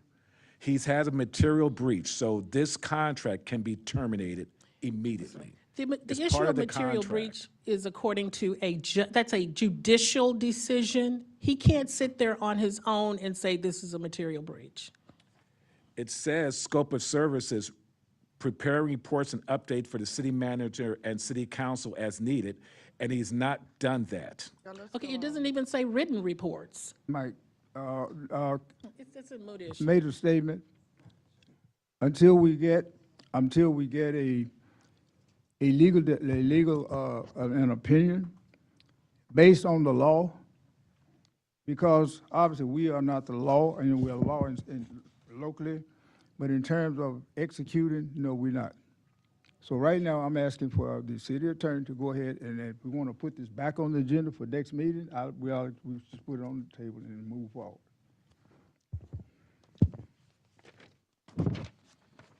Put what back on the agenda? This is what we're discussing right now in terms of the, We wouldn't put the termination back on the agenda. okay, well, what would, other than, we're gonna, what's say, re-terminate? We're not gonna We're gonna re-terminate Mr. Perry? Nope, not that word. No, it's definitely not don't like reinstate. the- They will have to put on the agenda to terminate What- Mr. Perry, what- and then what he gets would- 30 days. legally, what would be the advice from our attorney, please? Okay, so as far as today is concerned, we cannot reinstate Mr. Perry because he was improperly terminated. So the agenda, the next agenda, someone will put what we will research to basically, if you want to terminate him, that can be on the on the agenda to do that. You cannot terminate him today because it's not on the agenda. You only have the reinstatement, which you can't even reinstate him because he wasn't even terminated properly. So what, is it possible that do we now need to get, I'm asking that whatever we're supposed to do it proper? Yes, of course. If someone wants to put on the agenda the next time to terminate him, then he has 30 days, and then it phases out. Yes.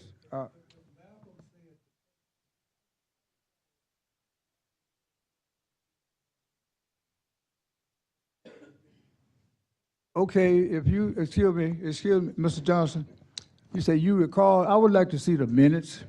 It should be in the minutes. They brought up the So, minutes last meeting. you gave it to us, okay, well, I just want to make sure, right, okay, if you gave it to her, and she give it to her, and we followed what we said, I'm fine with that. I just want to know what the legal, if we got the minutes and reflects that, let's do it. Ms. Rogers, didn't you give us a copy of those meeting minutes? Yeah. Yes. Do you- What can happen if he was actually terminated on the 15th, then there's still 30 days that he has to be compensated for. Because it was he had to have 30 days. Now, I need to see his contract again for the exact verbiage, but there's a 30 days that he needs to be paid for. And as long as he was paid up to the 15th, He was. He was paid up okay, until the 15th. then there are 30 days somehow that he's going to have to be paid for. $5,000. Because that's after. I think it's more than 5,000, isn't it? Yeah, and He was talk to- given the 30 days before, Yes. and then make the 15th your last day. There are no more check collections Okay, after the 15th. but he was terminated on the 15th. He was terminated before. He was given notice before. It says You with talking about in written September? notice. Are you talking about in September? He been given notice since September, every month since September. A written notice? Can I see it? No, If you probably have not it. a written notice. Oh, well, then you- he But had- he he was didn't have notice. notified, and he had any opportunity to walk away as well. Again, legally, I'm You know he asking, wasn't I'm walking asking, away I'm from that not, check. We know I'm- it. Okay, so basically you're saying, and what I hear JJ saying is, from the 15th for 30 days, he needs to be paid. For 30 days. So from January 15th, we're gonna count 30 days forward. Yeah. And, okay. the point is, I want to make sure, let me, point of order for everybody. Point of order for everybody. I want to make sure that I'm asking for legal advice if we have to go to court, but for any reason. I want to make sure that all of the, us, include myself, clubhouse lawyers, put the city, no, I'm not have the floor. All I am saying is for us to do it correctly. That's all I'm saying.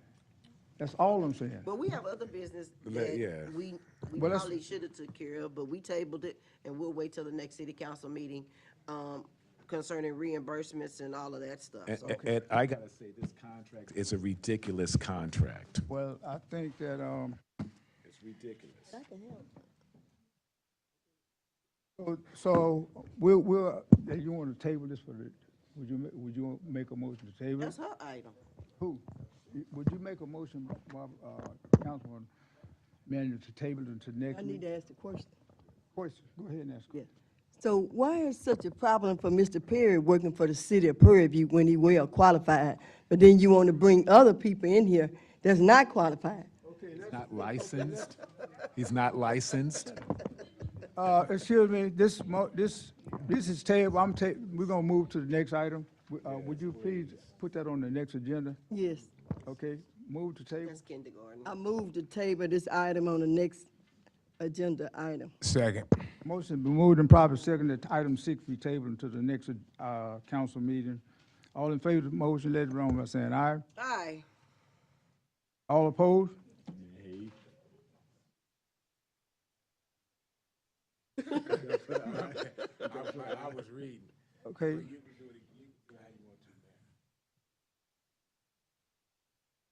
All in favor of tabling this motion, this item until next council meeting, let it be known by saying aye. Aye. All opposed, motion is carried. Thank you.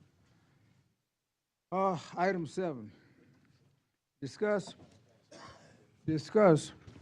why they are dumping trash into the Dooley lift station and not in the drying bed on the Prairie View campus.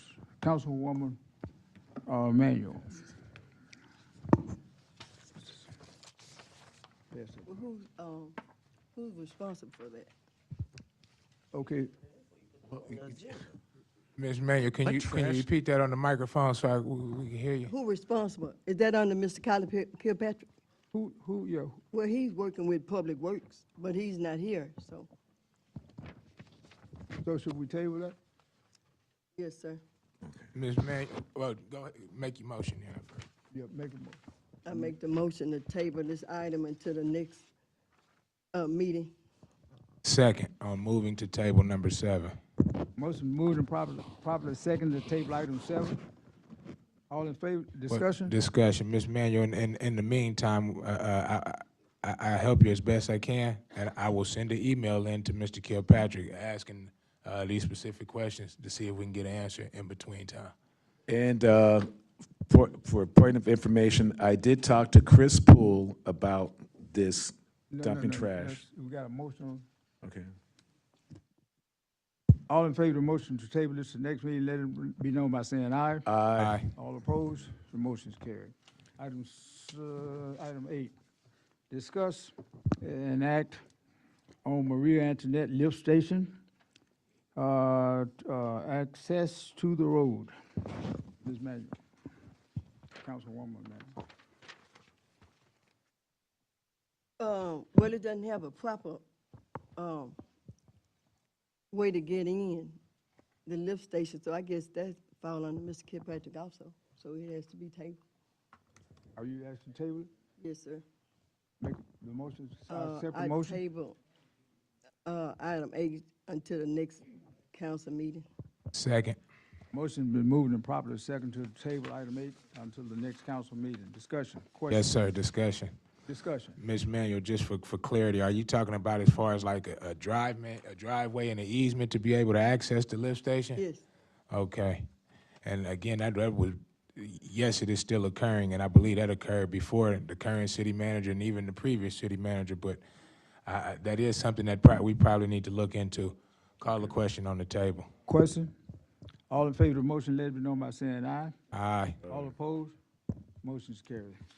Item 9, discuss the process of obtaining contract bids for street repair in Rosewood on Lily Street. Councilwoman Manuel. Well, I'm talking about the end of Lily Street is not completed.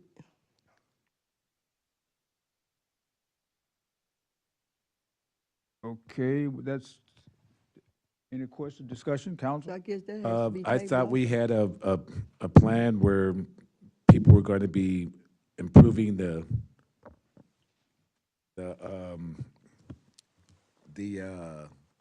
I was under the impression that we had a plan where streets were going to be improved, and it was a schedule of improvements for streets.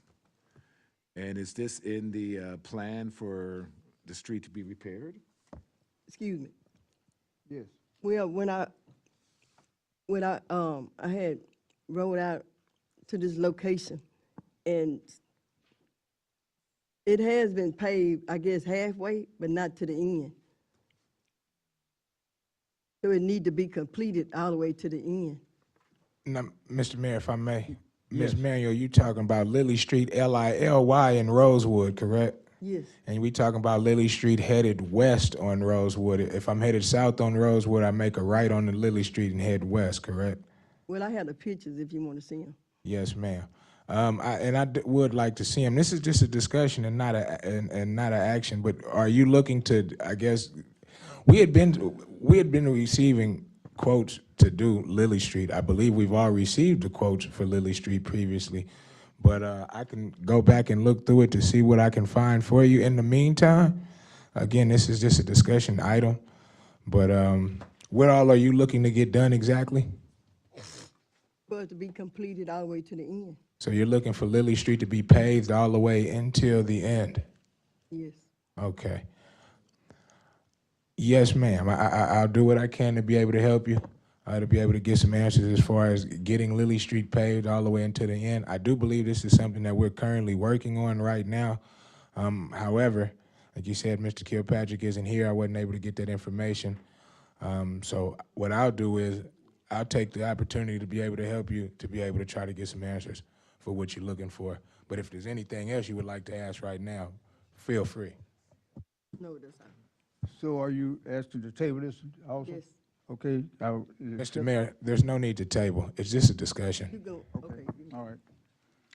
We'll move. Item 10 is already taken care. Item 11, discuss and act on amending large gathering ordinance or application requirements.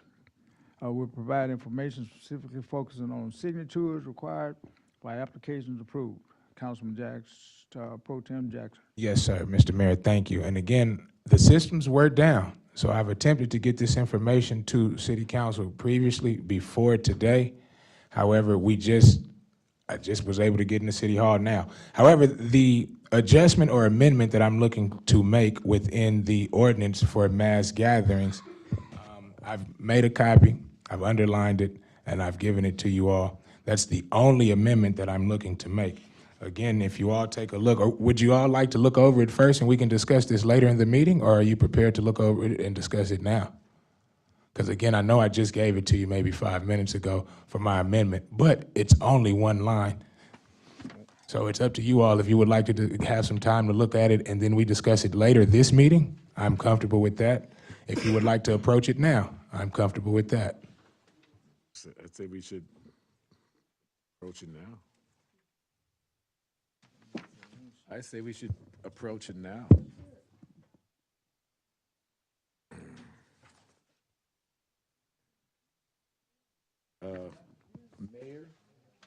Mayor? Councilman James. I move that we act on amending large gathering ordinance and or application requirements that Mayor Pro Tem Malcolm Jackson was referring to.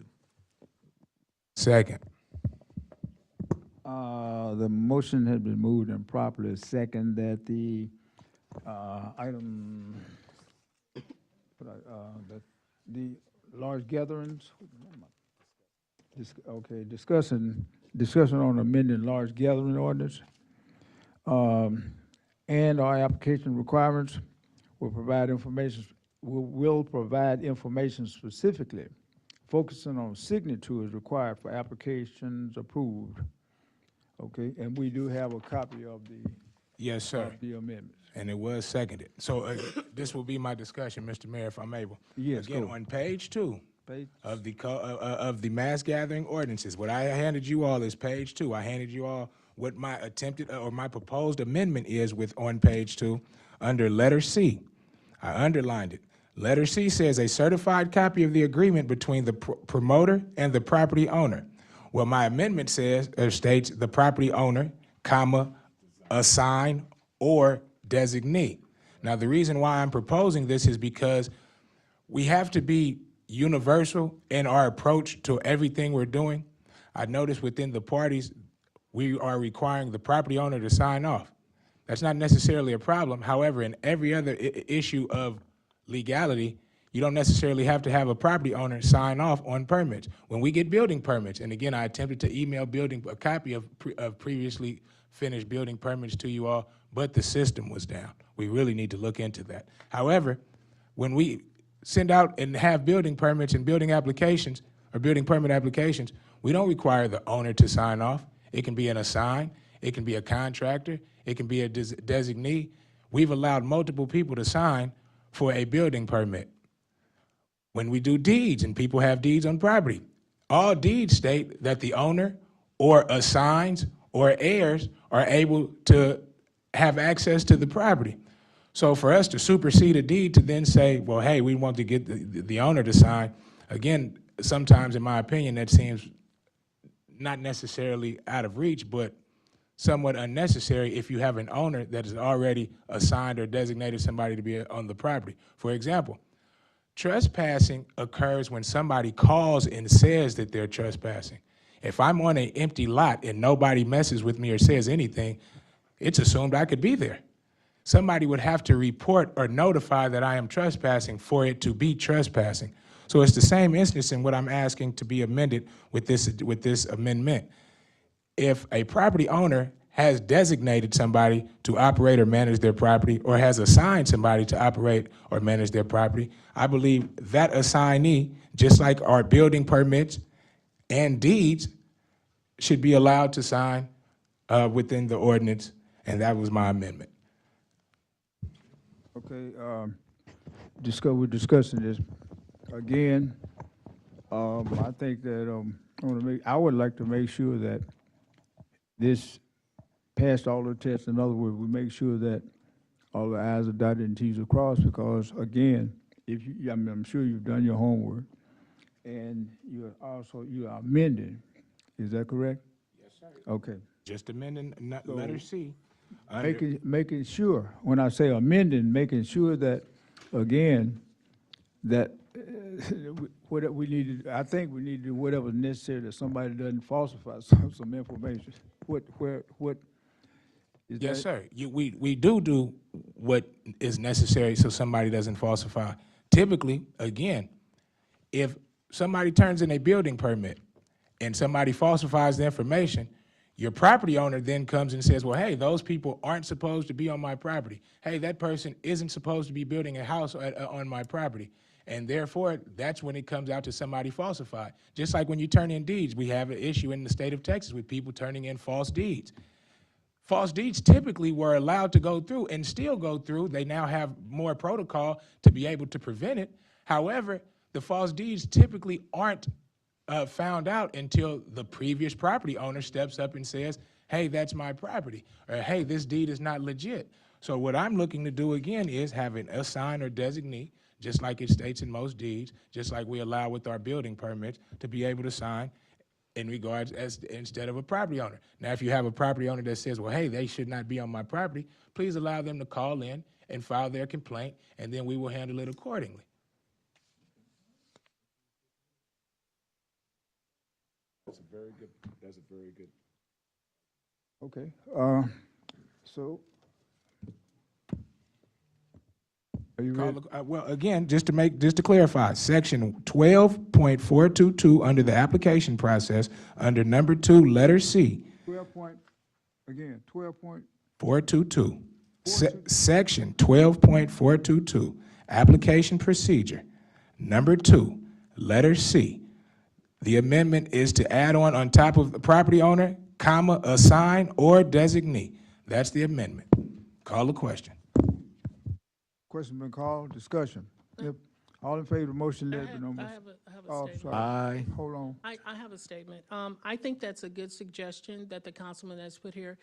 But I also think that there should be something added, that if an assignee or designee is no longer has that assignee or designee designation, and he fraudulently indicates that he does, then there should be penalties for that, because the permitting official, police, or what have you, will be relying on this. And so there should be some very significant penalties if this association is no longer valid and they are now lying and telling them that, because all they're going to do is look at them. They're going to look at them and say, well, you gave them the permit, but this person may have lied and he's gone. So there needs to be some penalties there if someone comes and does that, if you're going to put that assignee or designee. Yes, ma'am, I understand. And it is possible for the city to create penalties as well for someone who does that. However, I believe the state has penalties for anybody who commits fraud to sign off on paperwork to then say, well, hey, that's a penalty. They cannot do that. They signed their name knowing that they weren't supposed to do that, or knowing that they weren't the designee or the assigned anymore. So I do believe that there are state laws on the books that are supposed to prevent or at least discourage people from committing fraud by signing the paperwork. But just like with our city charter, when it doesn't state what you need to do, then you go to the state, but nobody does that. So it specifically needs to be put in here, no matter what the situation is. I would write it in there that will protect our police department. It will protect the people who are issuing permits. And you do have the name and information on who the property owner, so they can always casually and put, call the property owner, did you permit this? And then that person standing there, he has the right to do it, then you can take him to that point. But people can come in, because that contract was signed a whole 2 years ago, and that's not a valid contract. That person needs to be penalized significantly for putting a false, because, police officers have been hurt. I'm still thinking about that lady who came in with the wheelchair. So I can understand why this is a very volatile issue, and a large number of people are gathering. And yeah, we're talking about deeds and other stuff, but it doesn't compare to these type of situations. There are ways to have this done. You've got something here, but there really needs to be, that needs to specifically be in our ordinance or whatever you're putting together, so that we can make sure people will come forth and not be afraid to come. They will be afraid to come and now make up some falsehood just to get a party going. And also, let me also speak to that. One of the things that I agree, you got a good, I support this. But the other thing is, as the attorney said, it has to specify, because we are in some situation right now with the police, with some things that we're going, and at least 3 of the items, because it didn't specify, we can't do it. Even though it was wrong, but because it didn't specifically say it, it didn't have any teeth. The only thing I'm saying is before you complete this, let's put some more teeth, a little bit more teeth in, what you're saying is locked in. I understand what you're saying. I would like to call a question. Question.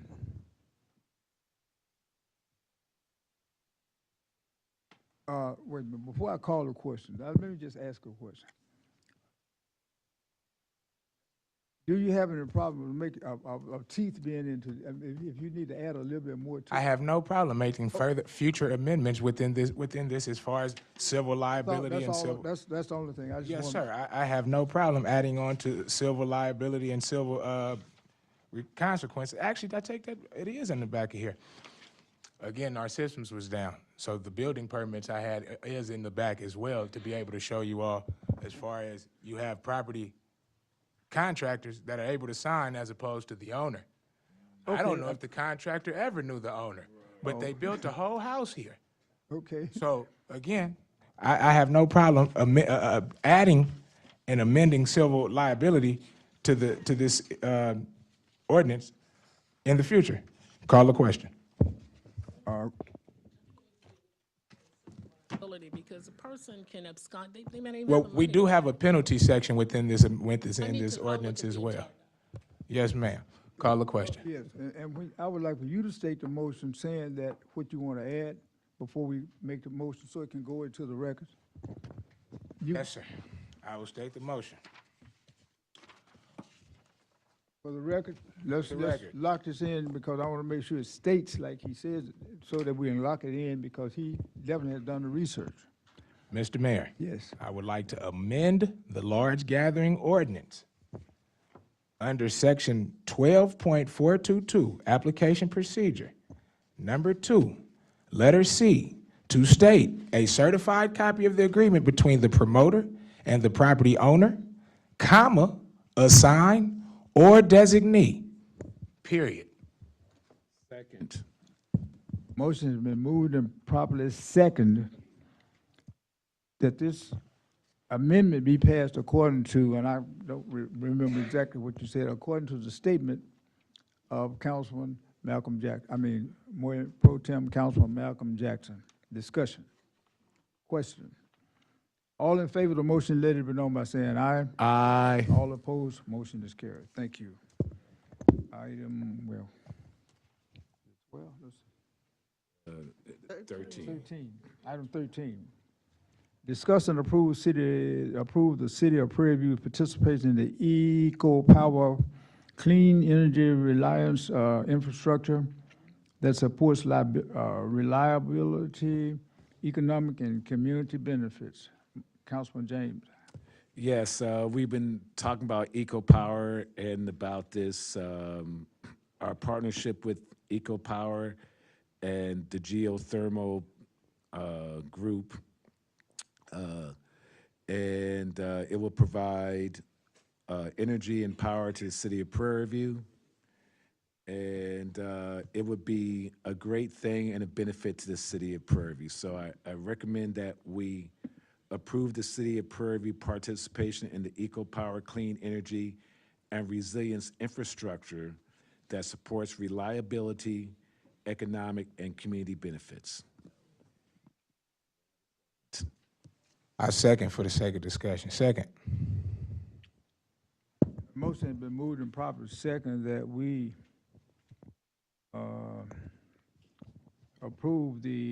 discuss and approve the city of Prairie View EcoPower clean energy reliance infrastructure that supports reliability, economic, and community benefits.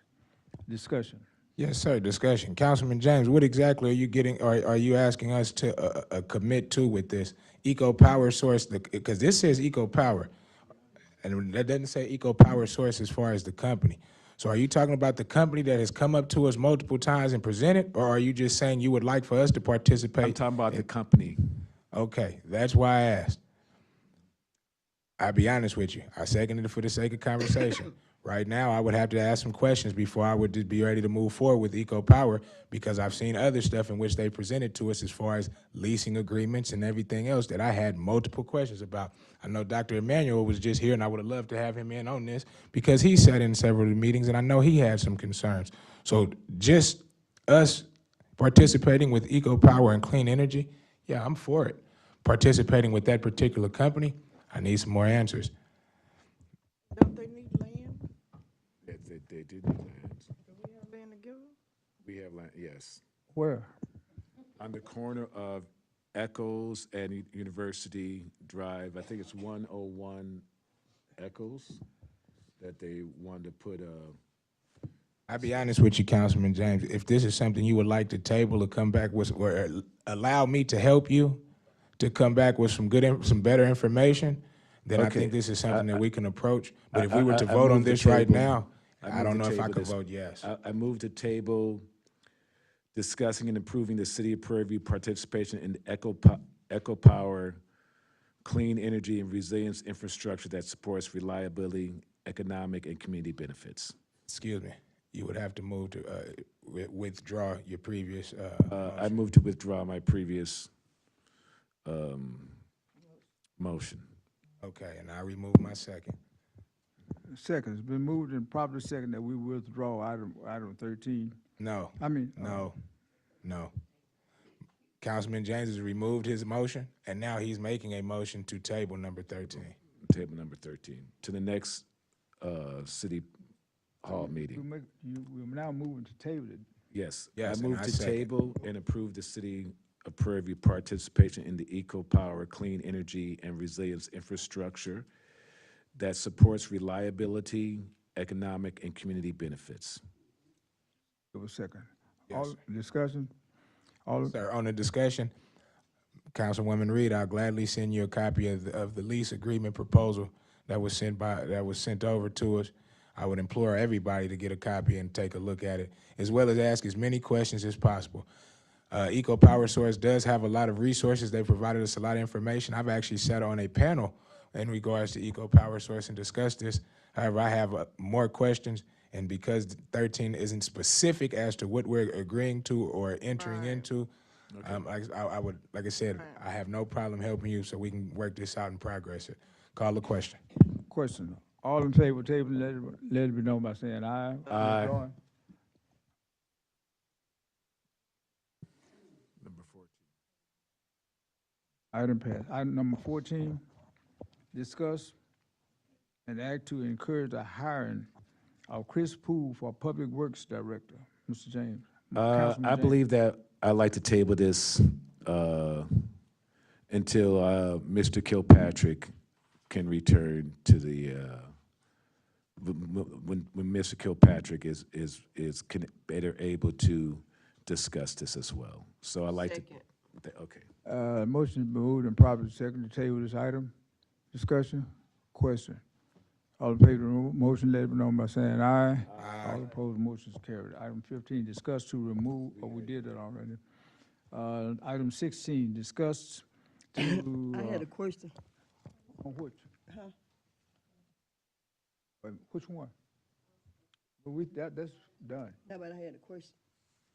I need to ask the attorney. Oh. Yeah, we already, that's already. Ms. Manuel, is your question in regards to number 16?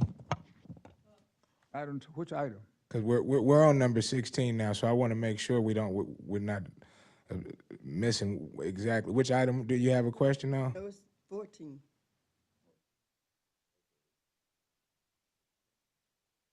Well, yeah, we voted on, we already voted to. It's already table. That's why I was just making sure. All right. Item 16, discuss the recent HGAC Park and Recreation Award on February 6, 2026. I attended. Yes, it's just an informational for the council and the city of Prairie View. They had the Parks and Recreation Awards on February 6th at the HGAC headquarters. It was very well attended, and cities are able to get grants and all kind of benefits by admitting themselves to be considered in the HGAC Parks and Rec Awards. So I am hoping that by next year we can have an application to these Park and Recreation Awards on February 6th. And that's just a recent event I attended, and this was just a little bit of information. It's just to discuss, and it's no action required. Okay. Item 17, discuss and act on hiring deans, professional staffing company to complete the interview and screening on board for our city manager, city secretary, and human resource positions. That's my item that I put on the agenda. We had been discussing. I thought we had already done it, but I had do our human resource position. It's open for discussion. Mayor, I've looked into this, and I've talked with TML and a lot of other people, and the Dean's Professional Staffing Company, they will take all the applications and review within their company. And then they'll also do background checks. And for this, they want us to pay them $11,000, which I think would be not a very wise choice because we could do it ourselves. And the background checks, the FBI provides free background checks. You don't have to hire a company to do criminal background checks because the FBI provides free criminal background checks to the cities. Therefore, if we're hiring them for their background checks, that's unnecessary expense. Any other discussion? I thought we voted to get the applications, then pick this up once we receive the application. That's not what you voted on. You did not vote on selecting. You just voted on retrieving, and that is all. That's all you voted on. But let me also make it clear. Oh, I didn't think we voted on selecting or appointing. Right, you just We just retrieving voted to them. receive the applications. That's right. That's And what you then I voted on. thought we would revisit hiring the company after we receive the application. Okay, that wasn't a procedural, that was never put in any procedural context or anything like that. So we had discussed hiring the company after the 31st deadline to receive applications, which we specifically put the 31st, once that deadline, then, because it only takes them 4 days to onboard these people, to get the applications to you. So, and then we talked about in executive session to turn over all of the applications to you after they have been properly vetted, because to get applications that haven't even been vetted means nothing. But you would still get all the applications themselves, along with the recommendation for the ones that they felt were the most qualified. And then you take your decision. My And point. one of the, this is my agenda item. One of the things that I'm concerned about too is, again, I don't have the, I know I don't have the background to do all that's necessary to get the application, the time, experience, or anything. I think that the company, I believe I heard the attorney say that the company that we looked at, their reputation, and I think we can look at any of them as we look at who they are. My position is, in putting this on here, was for us to get the best company. I mean, we spent tons of money before doing stuff like this, and then once it's done, then we get nothing out of it. My point again is, well, you're saying we can do it ourselves. How much, do you know how to do this? I mean, when I said we can do it ourselves, because I can't do it, so you, I mean, what kind of experience, I guess. Yeah, and we've also have selected people in the past Like what? for the city manager. I mean, like who? Well, we selected Wendy Parker. We selected, we did not select Cecil Davis, which I thought we should have. But the point, the okay. point I was trying to make is that we don't need to hire a company to go through all the applications and just only give us 3 or 5 when we have not seen everybody else. And that company, they'll decide for us. And then they say that, you know, they'll do criminal background checks, but we don't have to pay a company to do background checks when the FBI provides free criminal background checks for cities like Prairie View.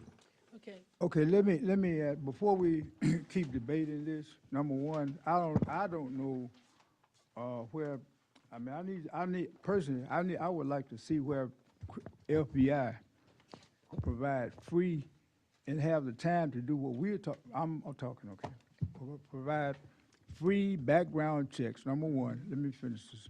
And the other thing is, I think that we agreed that for them to select and pass down to us the best 3 or 4 applications for us to decide from those that they select and give us.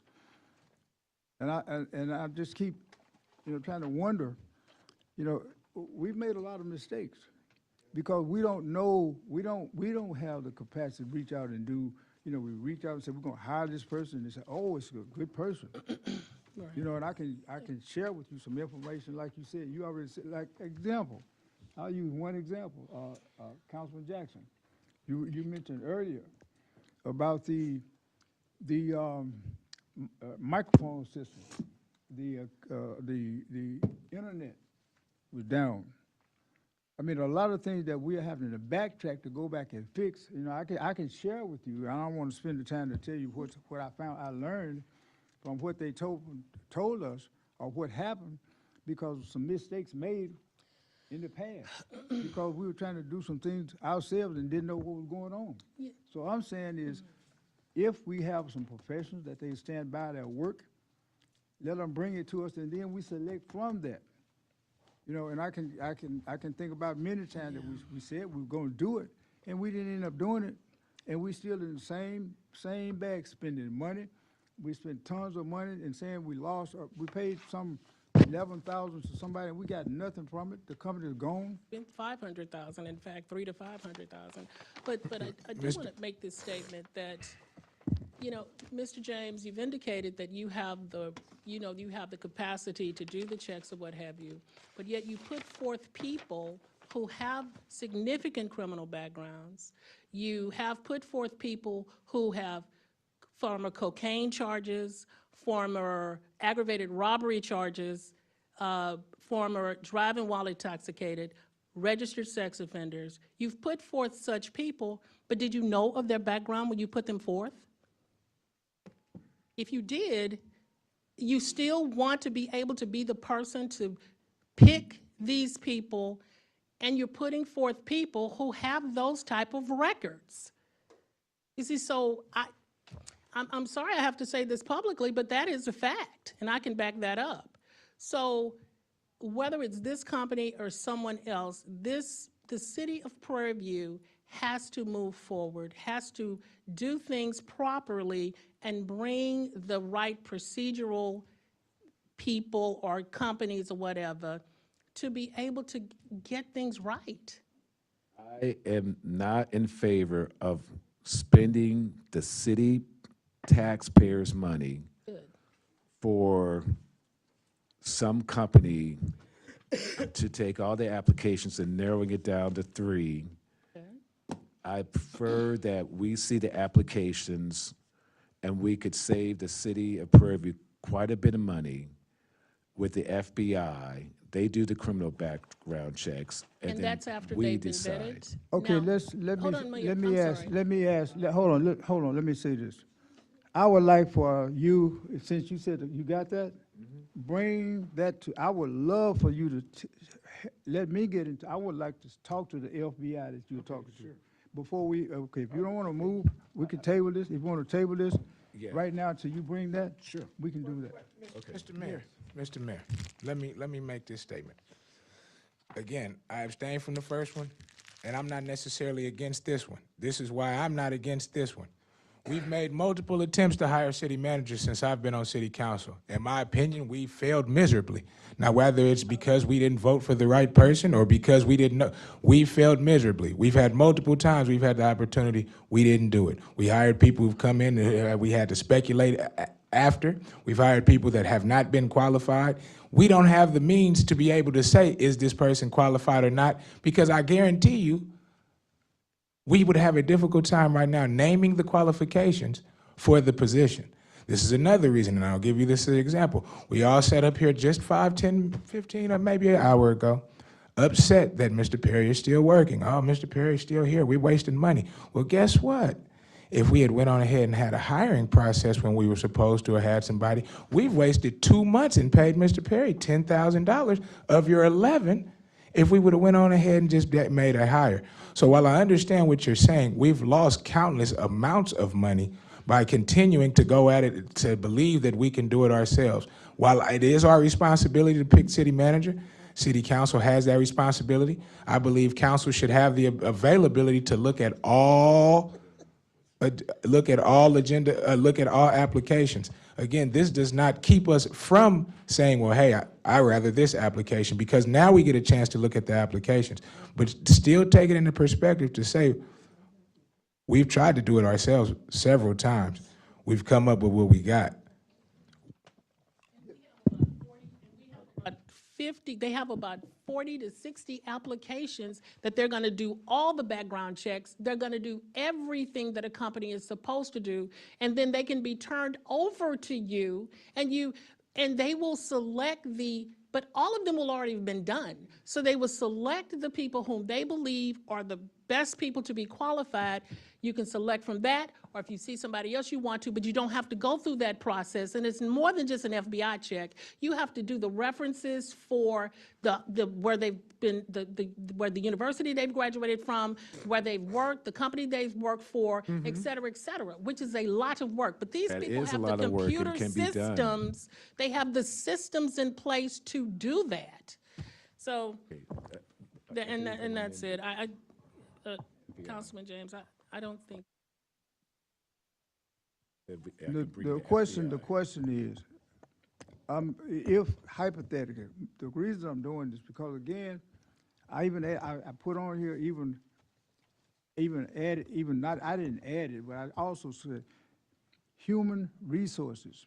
And I'm gonna say to this council until I leave, if the city of Prairie View does not, if we don't ever hire a human resource director for this city and not online, somebody that can take care of all of the stuff that we are talking about, we will never get better. I mean, we are probably one of the only cities in the country that does not have an own where a human resource person, a body, staff, to look at all of this stuff. We wouldn't even have to be going through this now. All of the stuff, all the things about controlling even the city managers that don't have the time to go through all of this. I mean, this is something that needs to be done. And until we do it, we're going to continue to go and stay in the same mode that we've been doing for years and years and years, because we are trying to do somebody's job. I don't know how to do it. You don't know how to do it. I know, I can go to these applications. I can go to these applications. I can call the FBI and be a lot of savings to the city. I could bring the applications to all you guys. All you guys could decide all together which ones we think are the best, and then we can go forward. Well, right now, as I put it on here, I'm asking us to act on this. I'm going ahead and move this, and if you bring it, then I'll go back and say, well, we need to do what you need to do. But right now, for us to move to the next level, I'm asking for us to go ahead and move on this.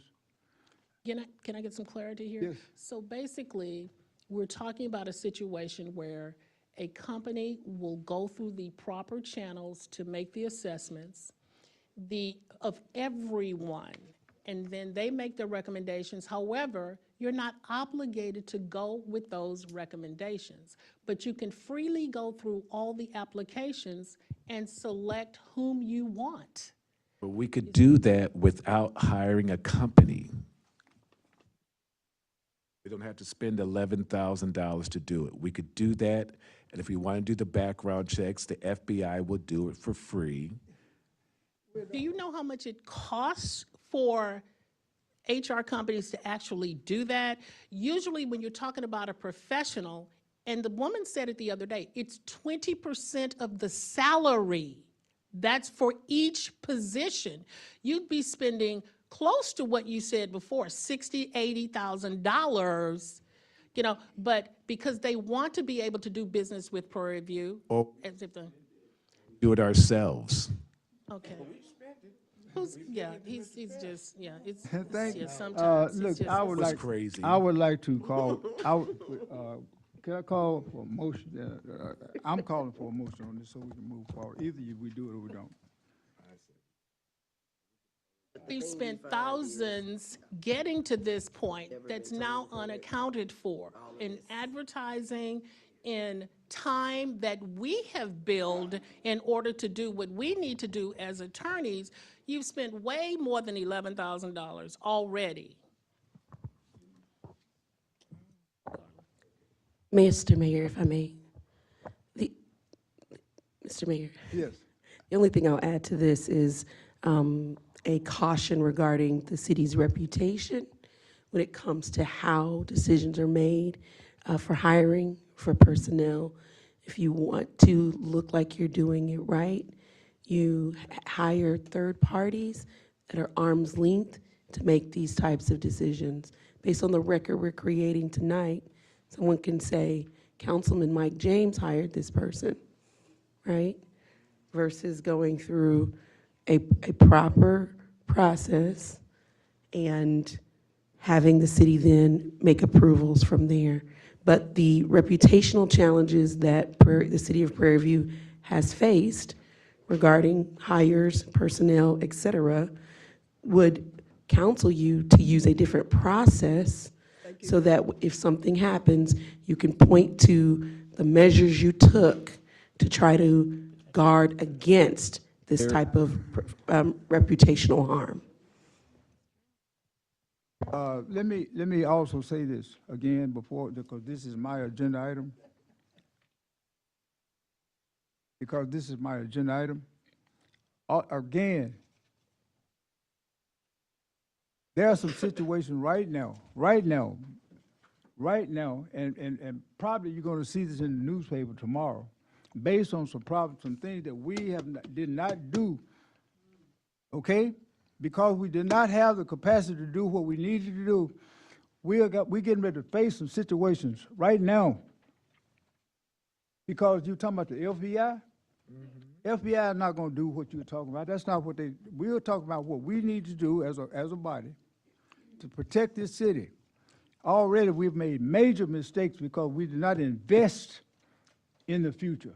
We're talking about investing something in the future that I can't do it, you can't do it, and you can't, no, you cannot do it. I can. You don't have the experience, Councilman James, to do what's necessary to bring this city. I can do it. Okay, well, if you can do it. Mr. Mayor. Yes. It's call order, but would you all like to discuss this in executive session, or are you good? I'm calling for a vote So what- right now, because if we don't do it, I'm asking, if the council decide we don't want it. Well, does somebody want to make a motion?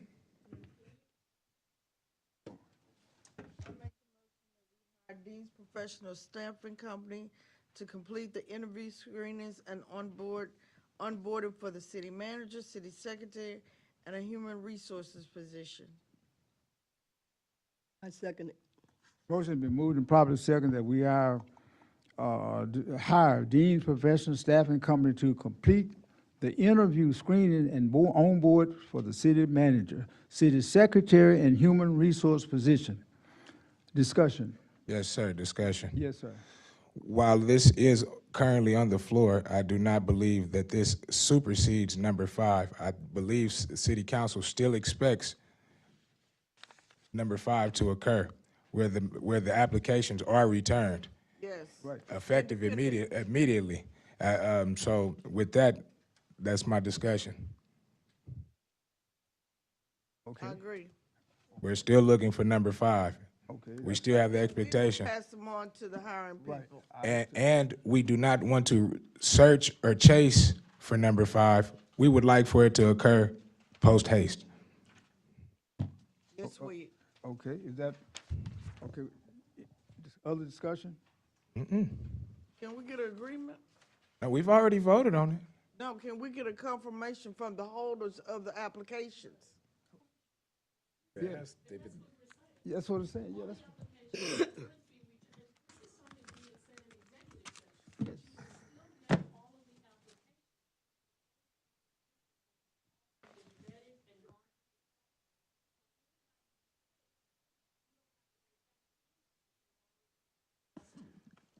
And I'm saying that we don't have to pay that. You have a vote.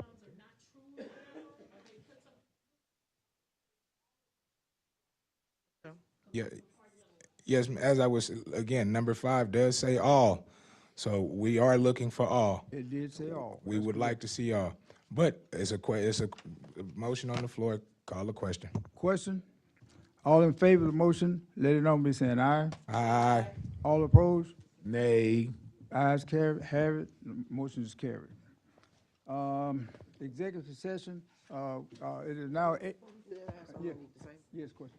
I contacted TML today, Uh-huh. and they said that we could not have the discussion about a city council person's water bill in executive session. The executive session is for I can't, you employees. turn your mic on, I can't hear you, come up. Executive session is for employees, staff, litigation, those type of things. They said executive session is not to discuss a council person's water bill. We cannot go into executive session with that, according to TML. Okay, is that,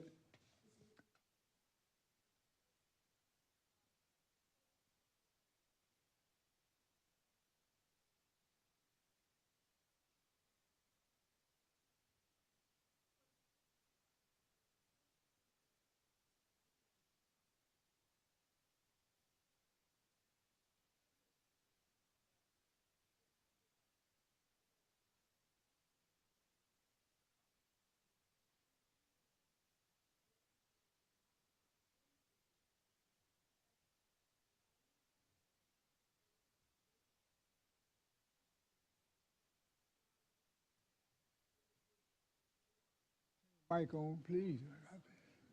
Just leave it on because Okay. they don't vibrate. no more. Okay. So if if it's privileged information, meaning information that has to be highly confidential and it cannot be disclosed to the public, or any type of legal opinion that you may need to get or legal issues, but at no time can just anyone come into executive session. Sometimes legal cannot come into executive session. Sometimes like the city manager, if we're discussing issues that are concerned with issues that discuss the city manager, like personnel issues or things of this nature, we discuss those with that person, and then they leave the room because they're not obligated or allowed to talk and listen to privileged information. For instance, Excuse me. I'm sorry. but it's I'm true. sorry. I understand what you're saying. Ms. Barber, and for all intents and purposes, I believe legal ramifications we can discuss, but not actually the water bill. So, Ms. Barber, would you mind discussing this in the public forum? Well, it's fine for me. Okay.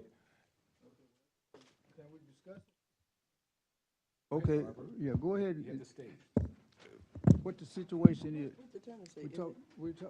She said that you, in other words, you can speak about your case out public about what happened to you. We don't need to discuss. Well, if I can, Mr. Mayor. Go ahead, I'm sorry. What the attorney is saying is we can go to executive session, but it would be for legal advice. What Councilwoman Williams is stating is through TML, she has found that while we cannot discuss the actual billing and water billing within executive session. However, our attorney is saying we can discuss legal advice in which we should approach, I guess, the water bill. But again, discussing the bill needs to be done in open session, and that's why I'm asking Ms. Barber, if you have any objection to it, then let it be known, and we won't do it in open session. We won't conduct it at all. But if you don't mind, we can discuss it in open session. Totally up to you. I was placed on a payment plan, and the payment plan was paid out in full. But once it was paid out in full, then they said I owed some more money from 10 years ago. So, Just let her finish what she's saying first, and we. well, it started with when Mayor Jackson was in office, and then it went down to Mayor Allen when he was in office. And then they made me a second payment plan with Ms. Durham. Let me see. Ms. Durham and Councilman Wendy Williams made an additional payment plan. I have a copy of it. Yeah, I have a date. The date was December the 19th, 2019 was the second. Saying you completed the payment plan. Well, the first payment plan that I paid out, it was 7/14/2015. I do have yes, sir, I do have a question. I know this was on the agenda. However, somehow I thought this possibly applied to a large number of people. Is there a person who she can speak with directly about that personal issue to get it clarified? Or do we have anyone who handles with? Well, billing? can I ask this, Mr. Mayor? May I ask this? Because I don't think Ms. they can Barber, solve her what is your objective? Ms. Barber, what is your objective with this agenda item? What are you looking to accomplish with this agenda item? What is your objective?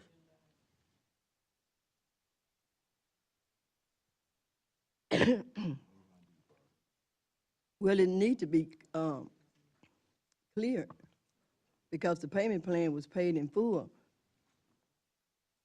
Ms. Barber, what you're asking or looking for city council to do is I look over previous water bill or what they're saying is delinquent water bills and then address the water bill?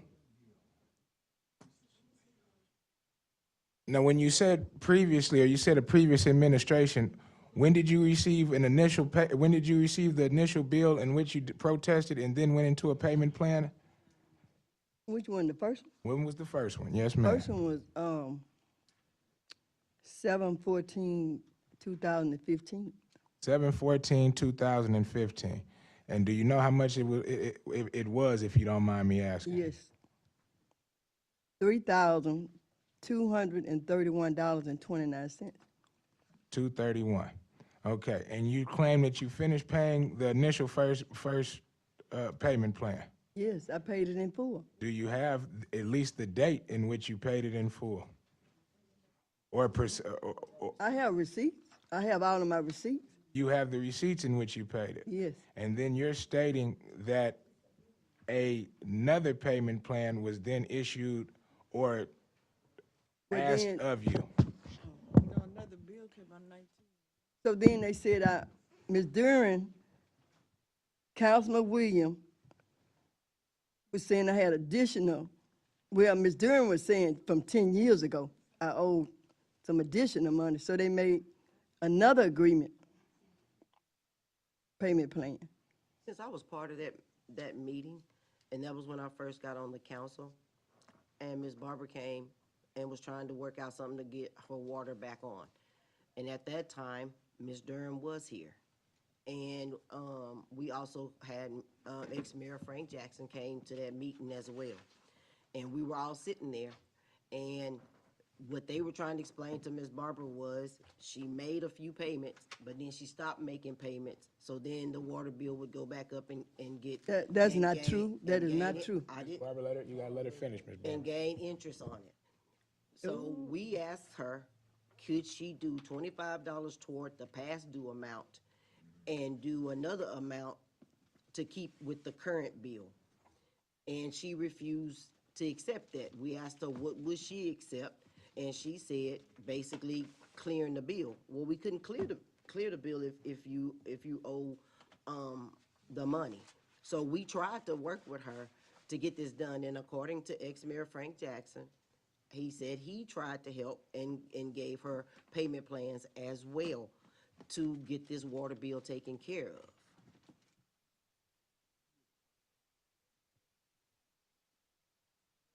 I'd like to make a suggestion, since this truly is highly personal in nature, and, you know, I don't want to cause any type of harm to anyone. You know, Ms. Barbara, Carla and I will work with you to get this issue resolved. We won't charge anything for that. Let's just get this issue resolved and get it on track to see where you are, if there are any documents to be able, that you have, that we could put together to get you on the track. Because I don't want to continue to hear, I mean, if you don't mind your personal business, but the council people can really do nothing here. What are they going to vote on, or what are they, I'm not sure. If there's a problem in the system and it affects the citizens of Prairie View, which it could very well do so, then this could be an issue that could be brought out that would protect the citizens. Yet, I'm sorry. Well, no, go ahead. You can finish, and I would just have That my could hand up. protect the citizens, but, you know, it just. Because, excuse me, like on one of my sewer, they charge me $100 just for sewer. And it's included in these fees. When I go through I have all my receipts, and I have all my paperwork. We can schedule a time to sit down with you and try to get everything back on track and get to where it needs to be. But for people to sit and you couldn't do that. Again, it's just, we'd like to be able to, you know, spare some of that. Yes, Councilman. Yes, ma'am. Ms. Barber, if you're willing to table this, I'd be willing to table it and work with you as well to be able to get this accomplished. What I will say is this.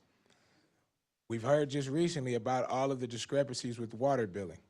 We've seen how those discrepancies were addressed. I believe Ms. Rogers did a terrific job addressing it to the public who came in and working with those people to be able to give them an adequate water bill. I would like for that to be afforded to everyone who comes in with a concern. I have noticed in my nearly 20 years of living here, there have been many discrepancies with water billing. Councilman James, if you don't mind me mentioning, I know you've had a very, very, very similar incident in which there seemed to be improper billing, and instead of it being handled accordingly, you were placed on a payment plan, correct? That did not occur? Oh, I was given this bill, and and they said I owe this money, but I was ineligible for the American Rescue Plan to pay for this water bill.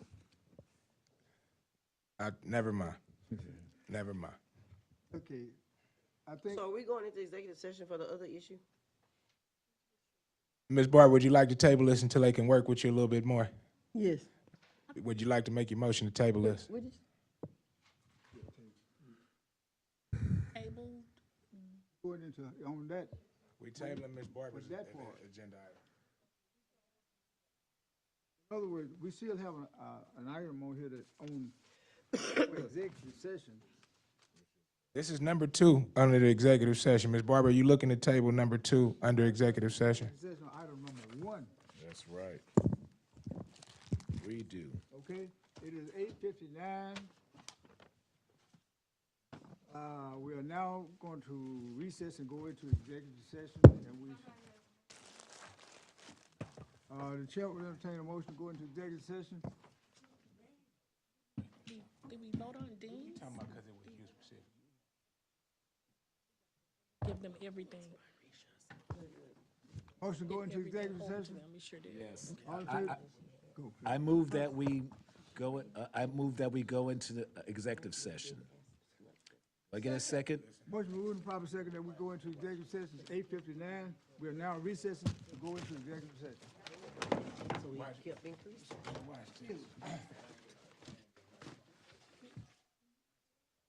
I know for sure what I'm saying. Hey, officer, did you help the kids open that candy?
I'm just, Dr. Brown, I'm just joking. I'm just joking. No, Dr. Brown, no, Dr. Brown, I'm sorry. No, I apologize. Why you think I'm saying? No,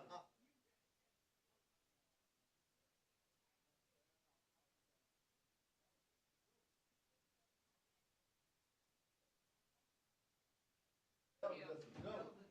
That was a joking joke. LT, come get Dr. Brown. Come get Dr. Brown.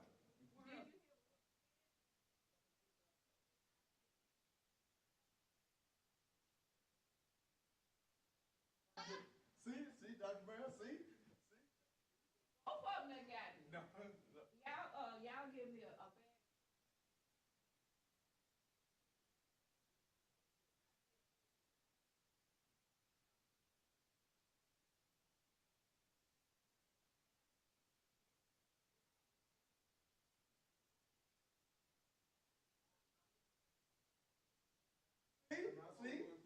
See? And now, see? Did nobody hear that, Dr. Brown? Did I'm the nobody only one that hear heard it. You heard it, you know, that's what he.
Y'all heard him, right? I just said, what did I just say to you? I didn't say what I said.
Your mother They do. hire to choose for us, you know.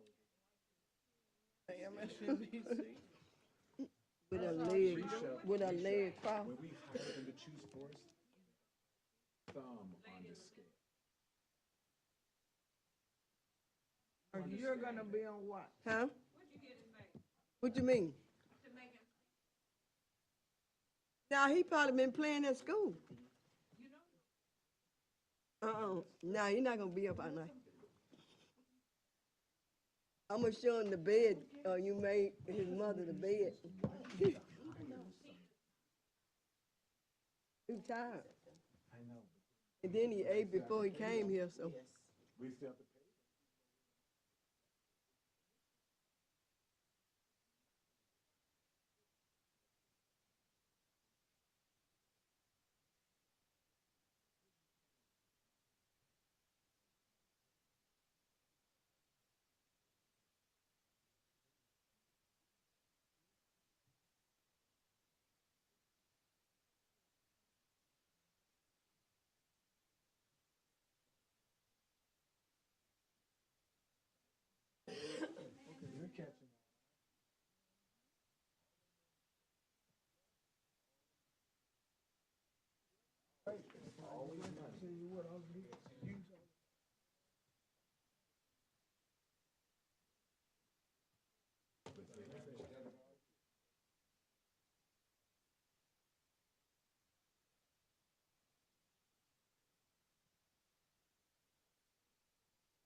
Ladies and gentlemen, it's 9:18, roll call.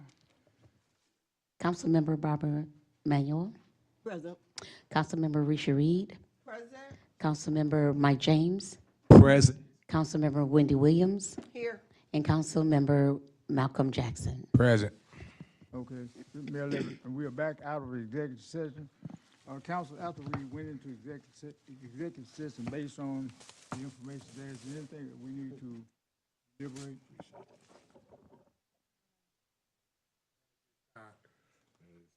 Thank you. If that's not, we will now, nothing, if nothing is to be deliberated on, the next item act, if any, are matters discussed in executive session, none, according to, Mr. Mayor, yes. talk right to the microphone. Sorry about that. Okay, I'm asking the council member officer to place some information for the next agenda to Ms. Rogers as soon as possible. Also, now we can also, any statement from the council as related? Yes, well, we thank the citizens for coming out tonight, and we will continue to work for the community and the citizen. Have a blessed night.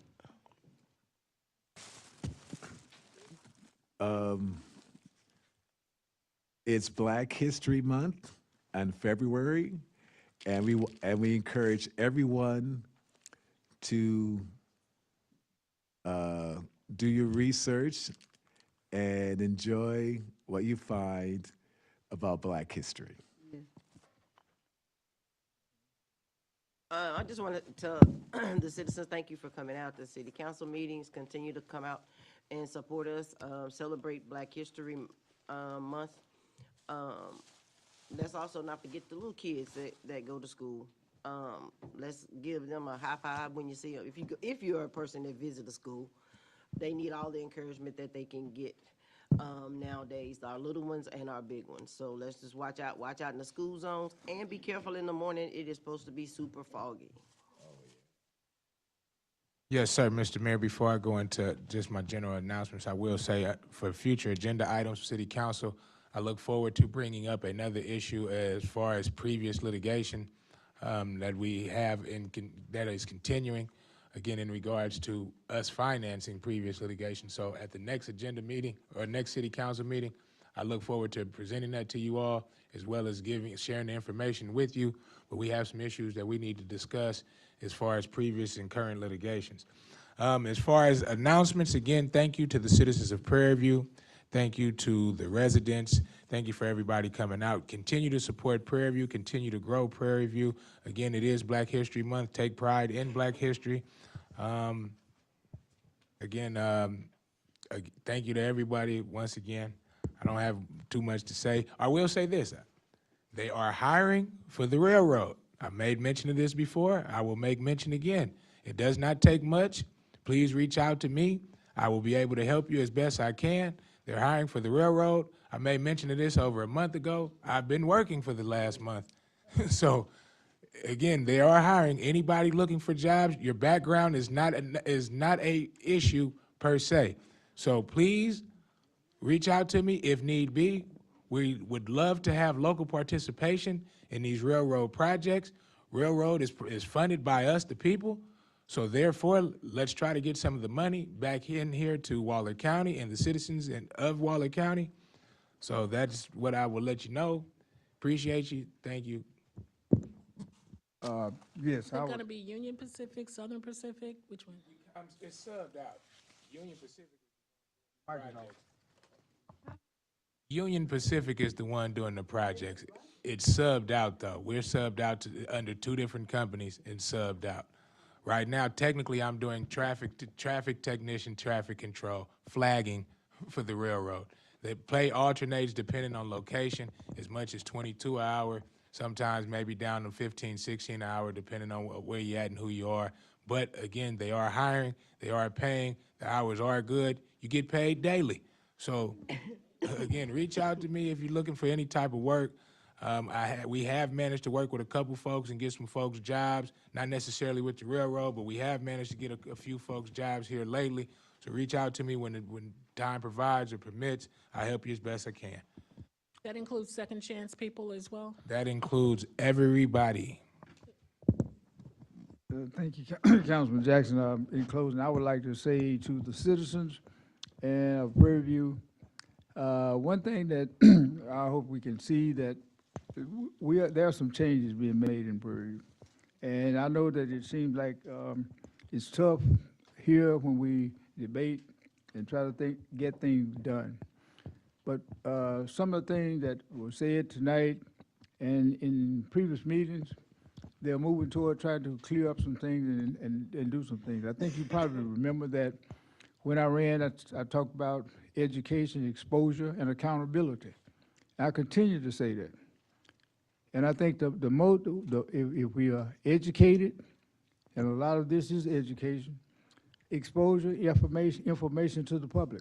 One thing I do want to say to the public, we're already in process of updating our website to be friendly, and it's going to make a difference in our citizens being able to see the website and know that we're changing the website and try to make the website citizen friendly, making it and giving the council members an opportunity to put information on the website, the bios. You're going to go on the website and you're going to see some different things, and I think it's going to really make a difference.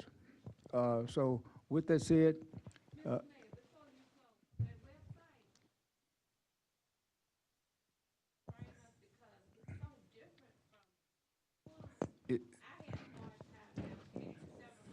it's in process.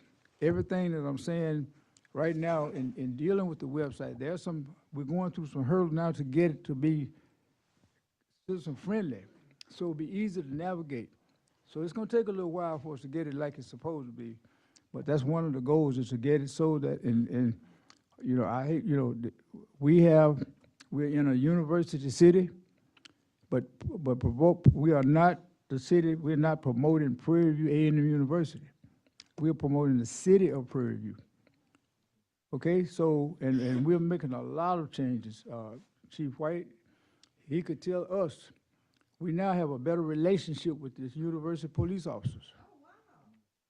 because we've had, the chief of police has been here, we've met with us, met with me. We now had, they invited them to his installation.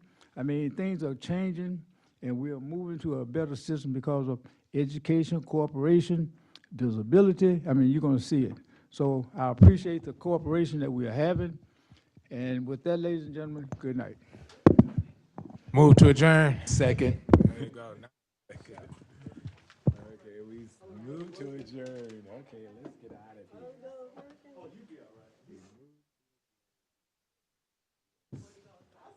I hear what you're saying, but I didn't want to admit to. See what I'm saying? You know what I'm saying? Because they'll say, oh, well, wait a minute. See, remember, that's why I couldn't get no help from ARP. This one I had before I went, And I talked to you about For the Super Bowl? Yesterday. No, I just, that's what cause I didn't say it, right? Oh. I ate them yesterday, as her leave. I was late coming here, do you know why?